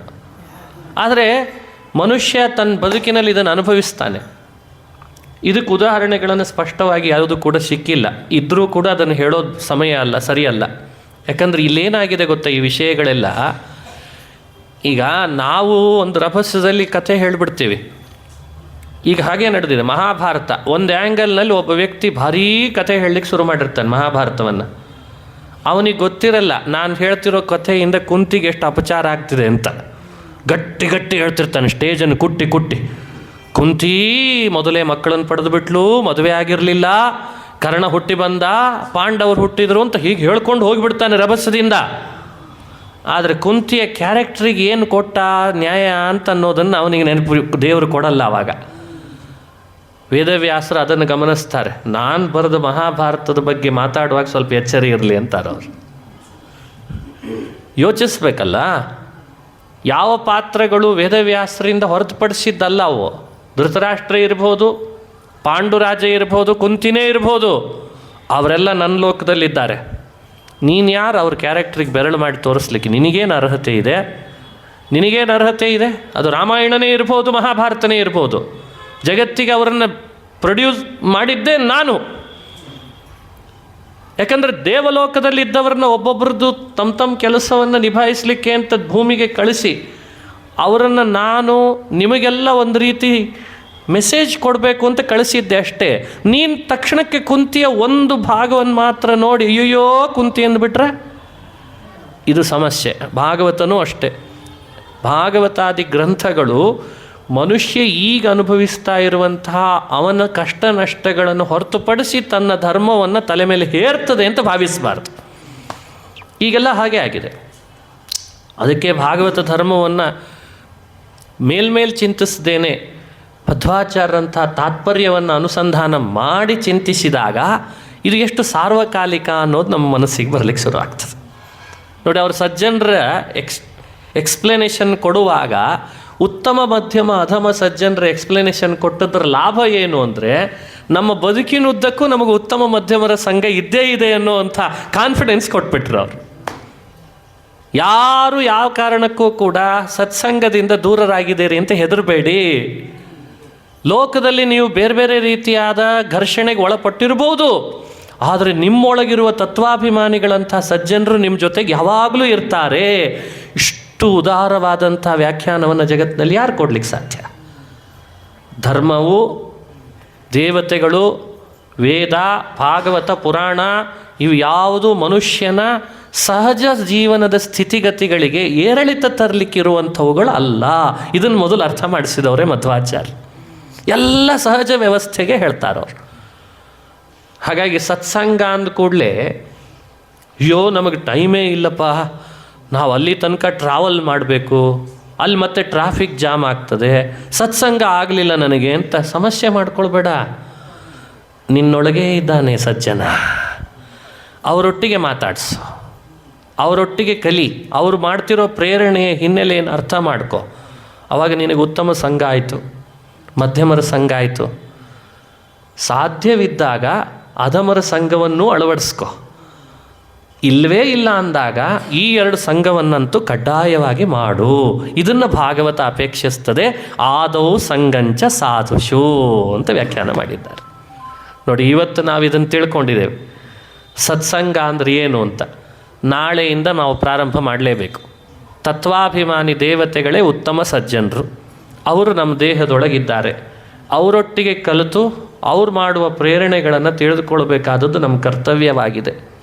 ದೇಹದೊಳಗಿರುವ ತತ್ವಗಳು ಯಾವ್ಯಾವುದು, ಅದರ ಅಭಿಮಾನಿ ದೇವತೆಗಳು ಯಾವುದು ಯಾರು ಅಂತ ಪ್ರತ್ಯೇಕ ಏನು ಕಷ್ಟಪಡಲೇಬೇಕಾಗಿಲ್ಲ, ಎಲ್ಲ ತಿಳಿಸ್ಲಿಕ್ಕೆ ಅವಕಾಶ ಇದೆ.